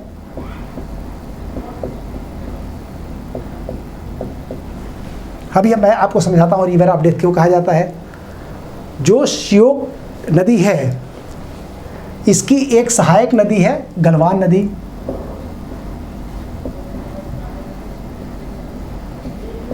गलवान नदी क्या है, श्योक की सहायक नदी है, अर्थात गलवान नदी जाकर के श्योक नदी पे मिलती है। अब जो टकराव की स्थिति है, और ध्यान रखिए जहाँ पे गलवान नदी आकर के श्योक नदी से मिलती है, इस क्षेत्र में काफ़ी दूरी तक जो हमारा DSDBO रोड है वो श्योक नदी के बिल्कुल तट के सहारे आगे बढ़ता है। पूरा नहीं, गलवान घाटी के क्षेत्र में और थोड़ा सा और आगे तक जो श्योक नदी है इसके तट के सहारे जो DSDBO रोड आगे बढ़ता है। तो इसको ऐसे समझिए आप,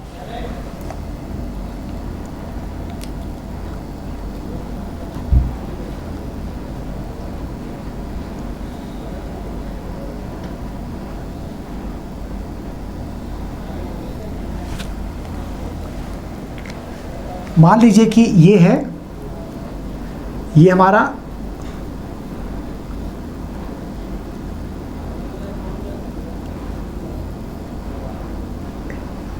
ये नदी है श्योक नदी।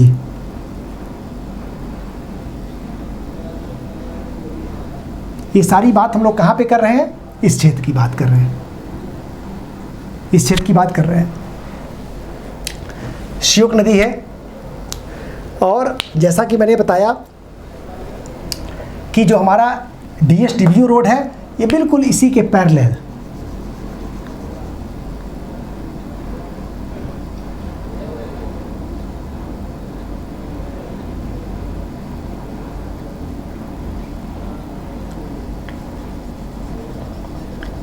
ये DSDBO रोड बिल्कुल इसी श्योक नदी के तट के सहारे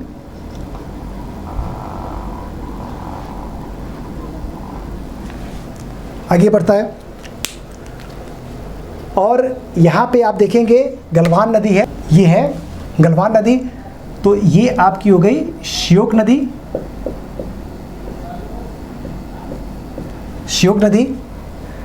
और ये नदी हो गई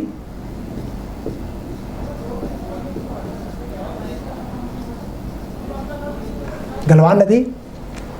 और यहाँ पे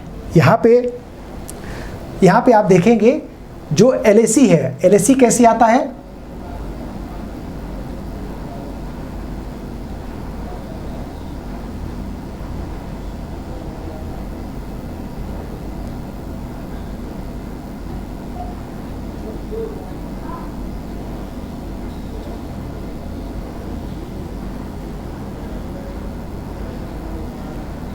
ये है LAC,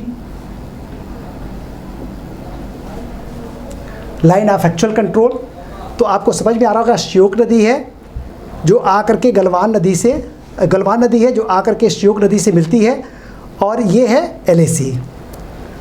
और जहाँ पे गलवान घाटी में जहाँ पे भारत और चीन के सैनिकों के बीच में जो झड़प हुआ था वो उसका नाम है पेट्रोलिंग पॉइंट 15, मतलब PP15।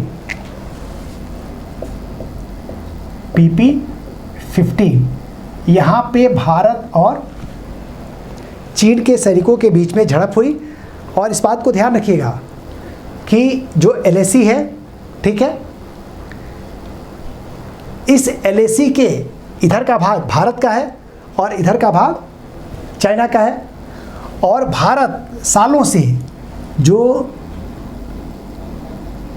ये क्षेत्र है जो श्योक नदी के पूर्व में, ठीक है, गलवान नदी के सहारे, तो ये है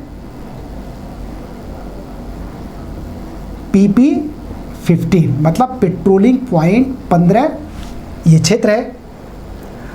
और चीन का यहाँ पे गलवान नदी के सहारे 2 पोस्ट हैं, एक पोस्ट ये है और एक पोस्ट ये है। तो ये चीन का ये पोस्ट 1 और ये है पोस्ट 2। तो चीन ने भी गलवान नदी के तट के सहारे यहाँ पे रोड बना रखा है।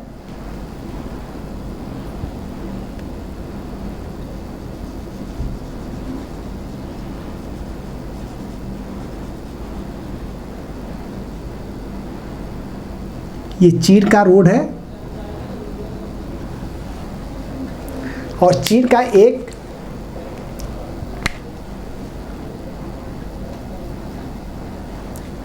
हेविटन ये है सैनिक अड्डा है, इसका एक बहुत बड़ी सैनिक पोस्ट है। हेविटन पीएलए का, पीपल्स लिबरेशन आर्मी का एक बहुत बड़ा पोस्ट है हेविटन। तो इस तरह से ये रोड है। आगे चल करके ये देखा गया कि चाइना ने आगे बढ़ते हुए इस रोड को पक्का कर लिया आगे तक। तो इस तरह से चाइना ने इस रोड को पक्की रोड यहाँ तक बना ली। ठीक है, जो ये क्षेत्र था ये उपग्रह से द्वारा लिए गए चित्र में पहले ये रोड नहीं था, लेकिन देखा गया चीन ने यहाँ पे, अब चीन धीरे धीरे देखिए आगे बढ़ रहा है और इसके बाद यहाँ तक चीन ने रोड बना लिया। और उसके बाद यहाँ पे क्लैश हुआ था पेट्रोलिंग पॉइंट 15 पर।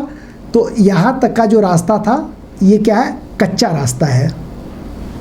ठीक है, चीनी सैनिक, चूँकि रास्ता बना हुआ था, चीनी सैनिक आए और उन्होंने भारतीय सैनिकों पर, तो जब देखा गया कि चीनी सैनिक काफ़ी आगे आ गए हैं तो भारत और चीन के बीच में सैन्य स्तर पर काफ़ी बात हुआ और ये फैसला हुआ कि यहाँ से ये लोग पीछे हटेंगे।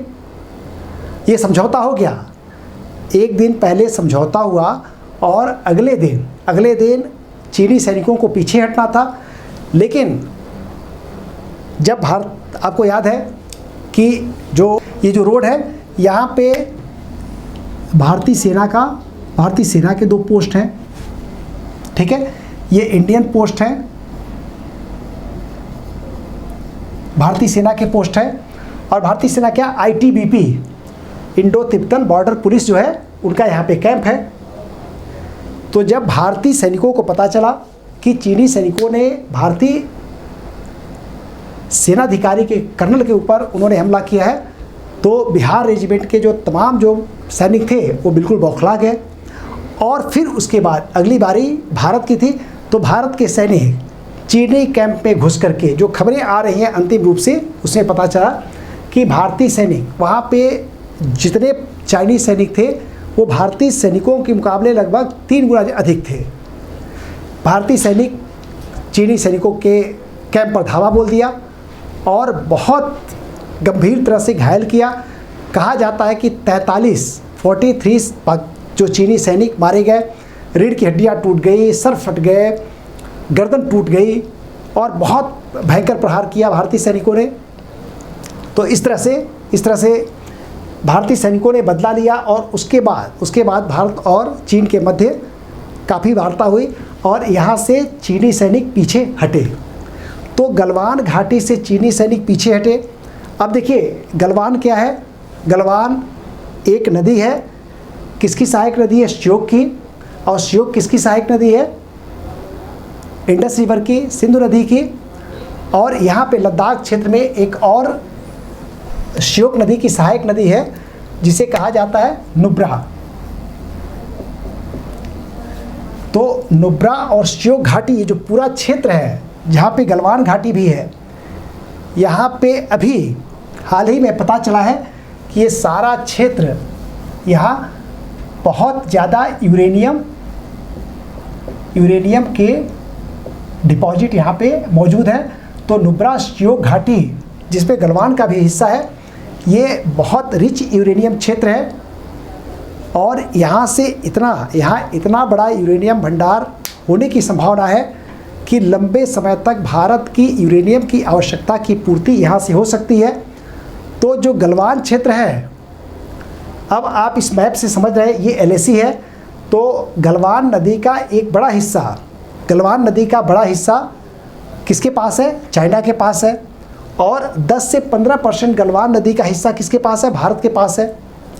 अब चाइना ये कहता है कि पूरा गलवान नदी घाटी उसका है। दूसरी चीज़ कि जो गलवान नदी का हिस्सा है, यहाँ पे जब ये लगभग 1959 में चाइना से युद्ध से पहले पूरा का पूरा जो मैकार्टनी और मैकडोनाल्ड जो रेखा थी, उस मैकार्टनी मैकडोनाल्ड रेखा के अनुसार पूरा का पूरा ये गलवान नदी घाटी पूरा हमारा था, जिसे चीन ने अतिक्रमण करते करते लगभग 90% भाग पर कब्जा कर लिया। और जो डिप्सांग का मैदान है, ये पूरा का पूरा डिप्सांग का मैदान भी भारत का भाग था। मैकार्टनी 1959 तक मैकार्टनी और मैकडोनाल्ड जो रेखा थी उसके अनुसार, और पूरा का पूरा गलवान घाटी भारत का हिस्सा था। धीरे बढ़ते चीन ने 90% भाग को कब्जा कर लिया। 10% भाग जो अभी बचा हुआ है, अब इस पर चीन की नज़र पड़ी हुई है। और देखिए इससे नुकसान क्या है, अगर चीन गलवान नदी घाटी पर अगर कब्जा कर लेता है तो भारत का जो DSW रोड है ये पूरी तरह से चोक करने की स्थिति में आ जाएगा, और भारत आगे कभी संघर्ष की स्थिति में भारत काफ़ी कठिनाई में आ जाएगा।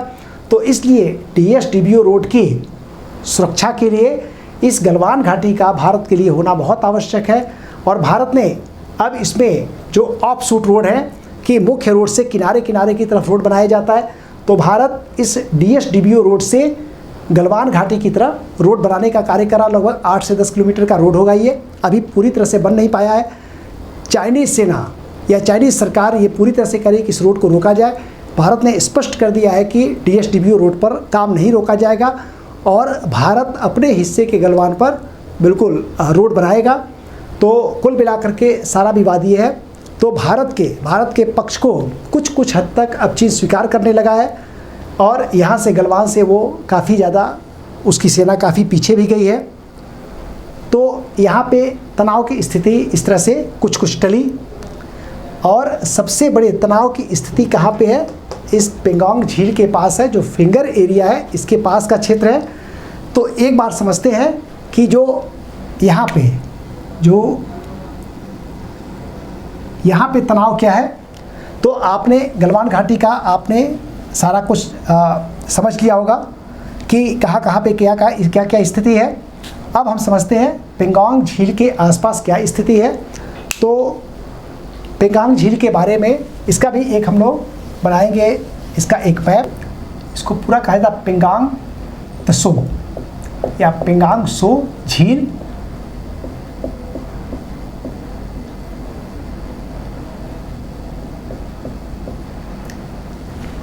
ये झील लगभग, इस झील की लंबाई है लगभग 134 किलोमीटर, और एक इसकी बड़ी विशेषता है कि ये खारे पानी की झील है।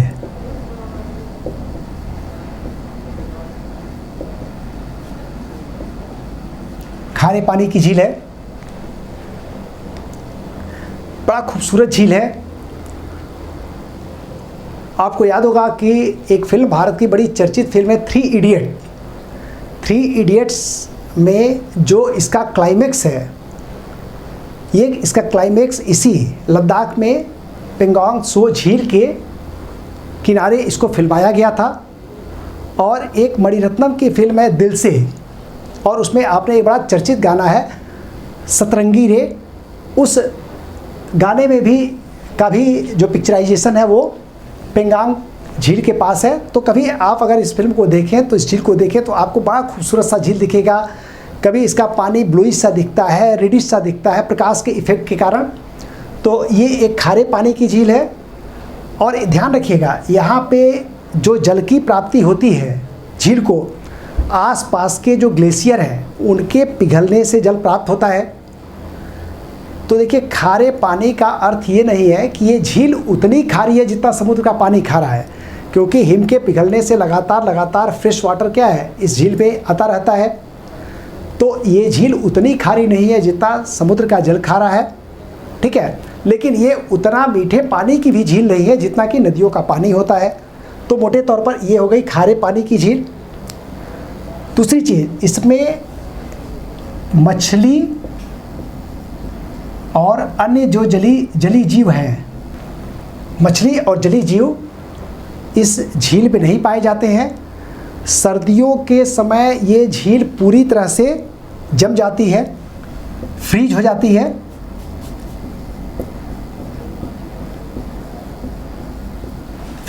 है। और आपको मालूम है एक रामसर कन्वेंशन है। रामसर कन्वेंशन के अनुसार ये एक आर्द्रभूमि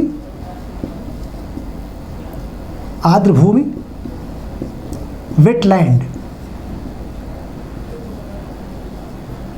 आपको मालूम है रामसर जो कन्वेंशन है वो विश्व के तमाम आर्द्र भूमियों की सुरक्षा के संदर्भ में किया गया एक अंतर्राष्ट्रीय समझौता है। तो रामसर कन्वेंशन के अनुसार आर्द्र भूमि, पेंगोंग झील को आर्द्र भूमि घोषित किया गया है और साउथ एशिया का यह एकमात्र वेटलैंड है जो दो देशों में विस्तृत है। तो इस तरह से पेंगोंग झील आप देख रहे हैं यहाँ पे, ये इसकी एक विशेषता है। इसका एरिया है, जो क्षेत्रफल है, ये लगभग 604 वर्ग किलोमीटर, 604 वर्ग किलोमीटर है। देखिए ये जो पेंगोंग झील है ये भारत और चीन के मध्य अवस्थित है। यहाँ पे सीमा संबंधी काफ़ी विवाद जल के अंदर भी है और पेंगोंग झील के उत्तर में आप देखेंगे कुछ पहाड़ियाँ पाई जाती हैं जिन्हें कहा जाता है फिंगर हिल। फिंगर हिल कैसे कहा जाता है कि जो पहाड़ी है उससे लंबे लंबे कटक पेंगोंग झील के उत्तर में झील तक आए हुए हैं और ये जो लंबे लंबे कटक हैं ये कुल मिलाकर के पहाड़ी के 8 कटक हैं, 8 रिज हैं जो तीव्र ढाल वाले हैं और पेंगोंग झील तक आए हुए हैं। और इन 8 जो पहाड़ियाँ हैं जो तीव्र ढाल वाले कटक हैं, रिज हैं, इन्हीं को कहा जाता फिंगर एरिया। और इस तरह से कुल कितने फिंगर एरिया हैं? 8 फिंगर एरिया हैं, ठीक है। और इस 8 फिंगर एरिया कैसे, अभी इसको मैं मैप के द्वारा आपको समझा दे रहा हूँ। तो जैसा मैं आपसे कह रहा था कि जो पेंगोंग झील है उसके उत्तर में पहाड़ियाँ कुछ ऐसे विस्तृत हैं कि उस पहाड़ियों से तीव्र जो कटक है, रिज है, वो पेंगोंग झील तक आते हैं। तो जैसा आप देखिए यहाँ पे एक ये पहाड़ी है और इससे एक एक करके ऐसे कटक आए हुए और ये हमारा पेंगोंग झील है, ठीक है। तो कुल मिलाकर के कितने कटक आए हुए हैं? 8 कटक। तो जिसको फिंगर 1, फिंगर 2, फिंगर 3 और ऐसे करके फिंगर 8 तक समझते हैं। तो अब ये समझते हैं यहाँ पे विवाद क्या है। देखिए जो पहला फिंगर है ये है फिंगर 1, ये है फिंगर 2, ये है फिंगर 3, ये है फिंगर 4, ये है फिंगर 5, ये है 6 और ये है 7 और ये है 8। तो इस बात को ध्यान रखिए, एक ये जो सीमा रेखा है ये भारत मानता है कि ये LAC है, लाइन ऑफ एक्चुअल कंट्रोल है, और भारत और चीन के मध्य जो सीमा है वो इसी ये भारत की LAC है जो भारत कहता है। तो इसका मतलब है कि भारत के LAC के हिसाब से 8 फिंगर जो हिल हैं वो किसका भाग है? भारत का भाग है। और भारत लंबे समय से इस पेंगोंग झील पे पेट्रोलिंग करते करते फिंगर 8 तक आता था, ठीक है। और यहाँ पे भारत ने जो ये फिंगर 4 है, फिंगर 4 तक भारत का एक बहुत बड़ा क्या आप कहिए एक सैनिक बेस बन चुका है। तो ये भारत का सैनिक बेस है। और चाइना ये कहता है, वैसे तो चाइना का ये कहना है कि फिंगर 2 मतलब ये फिंगर 2 तक का भाग चीन का भाग है, ठीक है। भारत ये कहता है कि ये जो LAC है ये भारत की LAC है और ये LAC, ये जो लाइन आप देख रहे हैं जो फिंगर 4 के पास से सट करके निकल रहा है, ठीक है।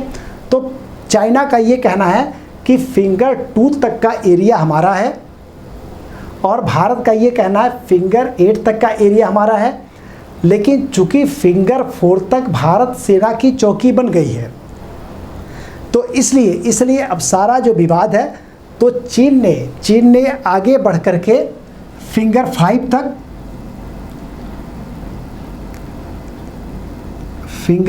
तक चीन ने अपनी चौकी बना ली, अपना सैनिक पोस्ट बना लिया, जो पहले नहीं था।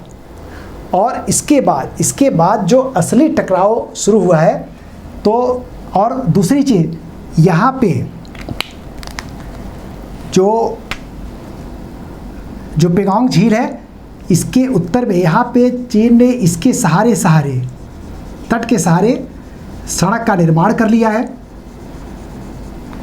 और अब चीन की सेना ने फिंगर 4 पे यहाँ पे आकर के एक पोस्ट बना लिया है। ठीक है, तो ये भारत का पोस्ट हो गया, ये चीन का सैनिक पोस्ट। अब सेनाएं बिल्कुल आमने सामने आकर के खड़ी हैं और भारत ने अपनी तरफ से इधर भारत ने पेंगोंग झील के तट के सहारे रोड बना रखा है, तो इधर भारत का रोड है। तो भारत ये कहता है कि भारत को इस बात का हक है कि फिंगर 8 तक भारतीय सेना पेट्रोलिंग करेगी, पेंगोंग झील में और स्थल पर भी। अब चाइना ने क्या किया है कि फिंगर 5 तक तो आ गए हैं वो, और उसके बाद आगे बढ़कर के उन्होंने फिंगर 4 तक अपना पोस्ट बना लिया है और भारतीय सेना को आगे बढ़ने से अब चीनी सेना रोक रही है। तो ये यहाँ पे तो आप समझ सकते हैं कि फिंगर 4 और फिंगर 5 के बीच में अब काफ़ी टकराव की स्थिति आ गई है।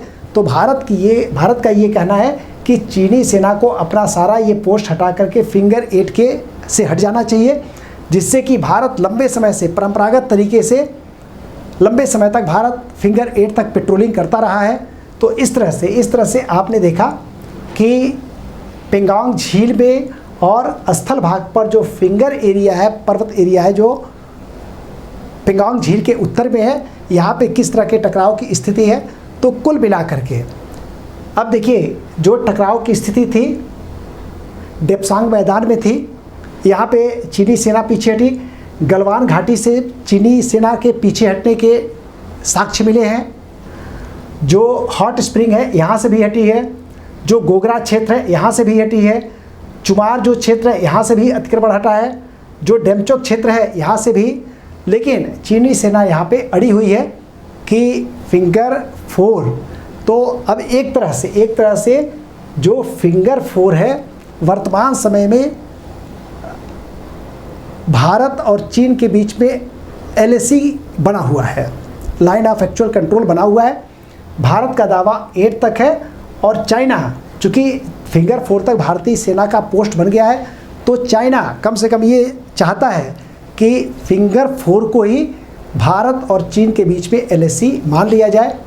लेकिन भारत इसके लिए बिल्कुल तैयार नहीं है और भारतीय सेना बिल्कुल तैयार है। भारतीय जो इस्टेब्लिशमेंट है, भारतीय जो राजनीतिक नेतृत्व है, वो इस बात के लिए तैयार नहीं है कि यहाँ से हटा जाए। तो कुल मिलाकर के आपने देखा कि अरुणाचल प्रदेश से लेकर के सिक्किम तक, नाकुला से लेकर के डोकलाम से लेकर के और लद्दाख रीजन में जो एक्चुअल लाइन ऑफ कंट्रोल है, उसकी स्थिति कई बार चीन ने एक तरफा तौर पर बदली है। अब भारतीय नेतृत्व चीन के इस रवैये के खिलाफ सख्ती से खड़ा है।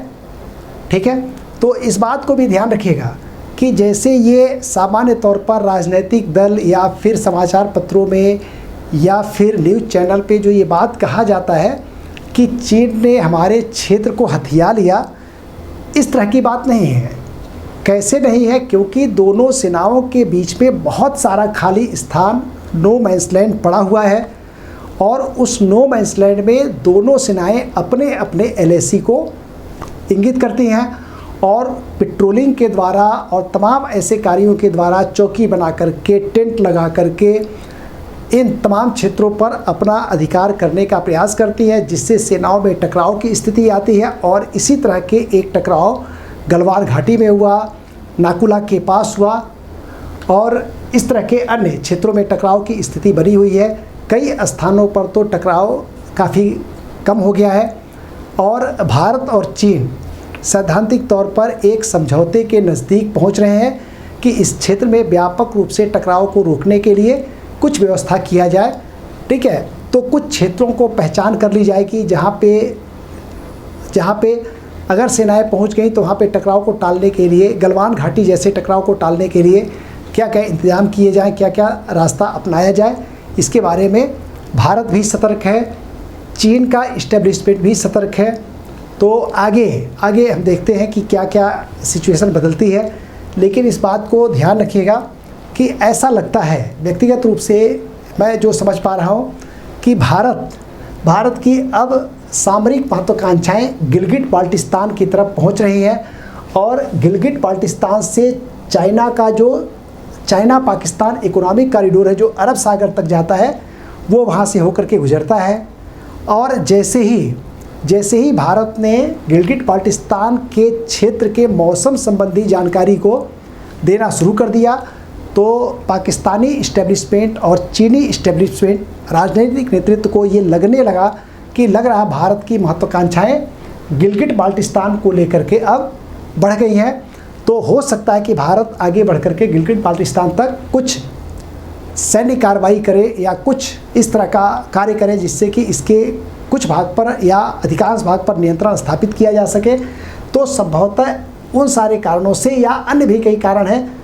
यहाँ पे आप जानते हैं सारा यूरेनियम का क्षेत्र है, काफ़ी बड़ा यूरेनियम का डिपॉजिट मिला है, अरुणाचल प्रदेश में सोने के डिपॉजिट की संभावना है।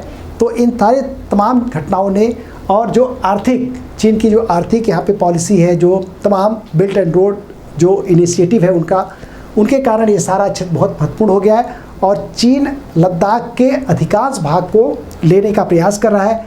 लेकिन भारत के प्रयासों के कारण, जैसे भारत जो बॉर्डर इंफ्रास्ट्रक्चर को डेवलप करता है जिसमें DSWO रोड एक बहुत महत्वपूर्ण परियोजना है जिसने चीन की सड़क करके आगे और भूमि को अधिग्रहण करने की पॉलिसी पे पूरी तरह से अंकुश लगा दिया है और भारत के कड़े रवैये के कारण चीन अब आगे बढ़ने में अपने आप को कठिनाई भी महसूस कर रहा है, कई स्थानों पर उसे पीछे हटना पड़ा। तो ये सारी चीज़ें हैं जो बदले भूसामरिक कंडीशन में महत्वपूर्ण हो गई, टकराव की स्थिति आ गई, कई जगह टकराव टल भी गया, कुछ जगह अभी टकराव की स्थिति जैसे कि फिंगर एरिया में बना हुआ है। तो इस तरह से आगे चल कर के चीज़ें किस तरह से करवट लेंगी, मुझे उम्मीद है कि अब आगे की घटनाओं को जब आप पढ़ेंगे तो आपको समझ में भी आएगा कि क्या क्या स्थिति है। अब देखिए, कुल मिलाकर के इसका एक पार्ट और रह गया है। एक पार्ट तो मैंने हिस्टोरिकल इसके बैकग्राउंड का बताया, कैसे कैसे भारत और चीन के मध्य और तिब्बत संबंधों ने कैसे कैसे करवट ली, कैसे स्वतंत्र तिब्बत चीन का भाग बना, फिर चीन से स्वतंत्र हुआ, फिर चीन का भाग बना और फिर किस तरह से अक्साई चीन को लेने के लिए चीन व्याकुल हो उठा और उसने अक्साई चीन को हस्तगत कर लिया। और फिर LAC का स्वरूप पहले क्या था, 62 में सितंबर में क्या था, फिर युद्ध के बाद की क्या स्थिति है और वर्तमान समय में चीन क्या क्या इच्छा रखता है, इनके बारे में हम लोगों ने समझने का प्रयास किया। मैप के द्वारा मैंने समझाया ताकि सारी घटनाएं, सारी चीज़ें अच्छी तरह से आपको समझ पाएँ। अब इसका एक अंतिम पार्ट हम लोग समझेंगे कि साउथ चाइना सी हुआ और जो चाइना पाकिस्तान इकोनॉमिक कॉरिडोर, ये बहुत महत्वपूर्ण भाग है, चाइना के लिए भी, पाकिस्तान के लिए भी, भारत के लिए भी। इसका महत्व क्या है और इसको आपने सुना भी होगा कि चाइना पाकिस्तान इकोनॉमिक कॉरिडोर को भारत ने इसलिए विरोध किया क्योंकि भारत के ये गिलगिट बाल्टिस्तान से होकर के जाता है, तो भारत मानता है ये हमारी संप्रभुता का उल्लंघन है। तो इस तरह से कैसे कैसे घटनाएं यहाँ पे आगे, क्या इस पे भू राजनीतिक स्थितियाँ क्या है, तो हम लोग कहाँ से समझेंगे, चीन जापान, चीन ताइवान, साउथ चाइना सी और हिंद महासागर में जो बेल्ट एंड रोड इनिशिएटिव के अंतर्गत जो चाइना की एक नेवल पॉलिसी है, जिसके अंतर्गत चाइना भारत को स्ट्रिंग अप पर या नौसैनिक रूप से घेरने का प्रयास कर रहा है और उसी में एक बहुत महत्वपूर्ण परियोजना इसकी CPEC है, चाइना पाकिस्तान इकोनॉमिक कॉरिडोर। तो भारत ने इन सब चीज़ों से निकलने के लिए क्या क्या रास्ता अपनाया, क्या क्या कार्य किया और नौसैनिक रूप से चीन के जो प्रयास हैं, चीन के जो कार्य हैं, उनको भारत ने कैसे असफल कर दिया एक तरह से। इन सारी चीज़ों पर विस्तार से हम लोग बात करेंगे और कोरोना बाद के समय में जब चीन के ऊपर तमाम देशों की त्योरी चढ़ी हुई है, तो तमाम देश यहाँ पे ऑस्ट्रेलिया से लेकर के भारत, ताइवान, फिलीपींस और अमेरिका, जापान तक का एक बड़ा सा गठजोड़ बनता हुआ दिख रहा है। इस पर भी हम लोग अगले वीडियो में चर्चा करेंगे। धन्यवाद।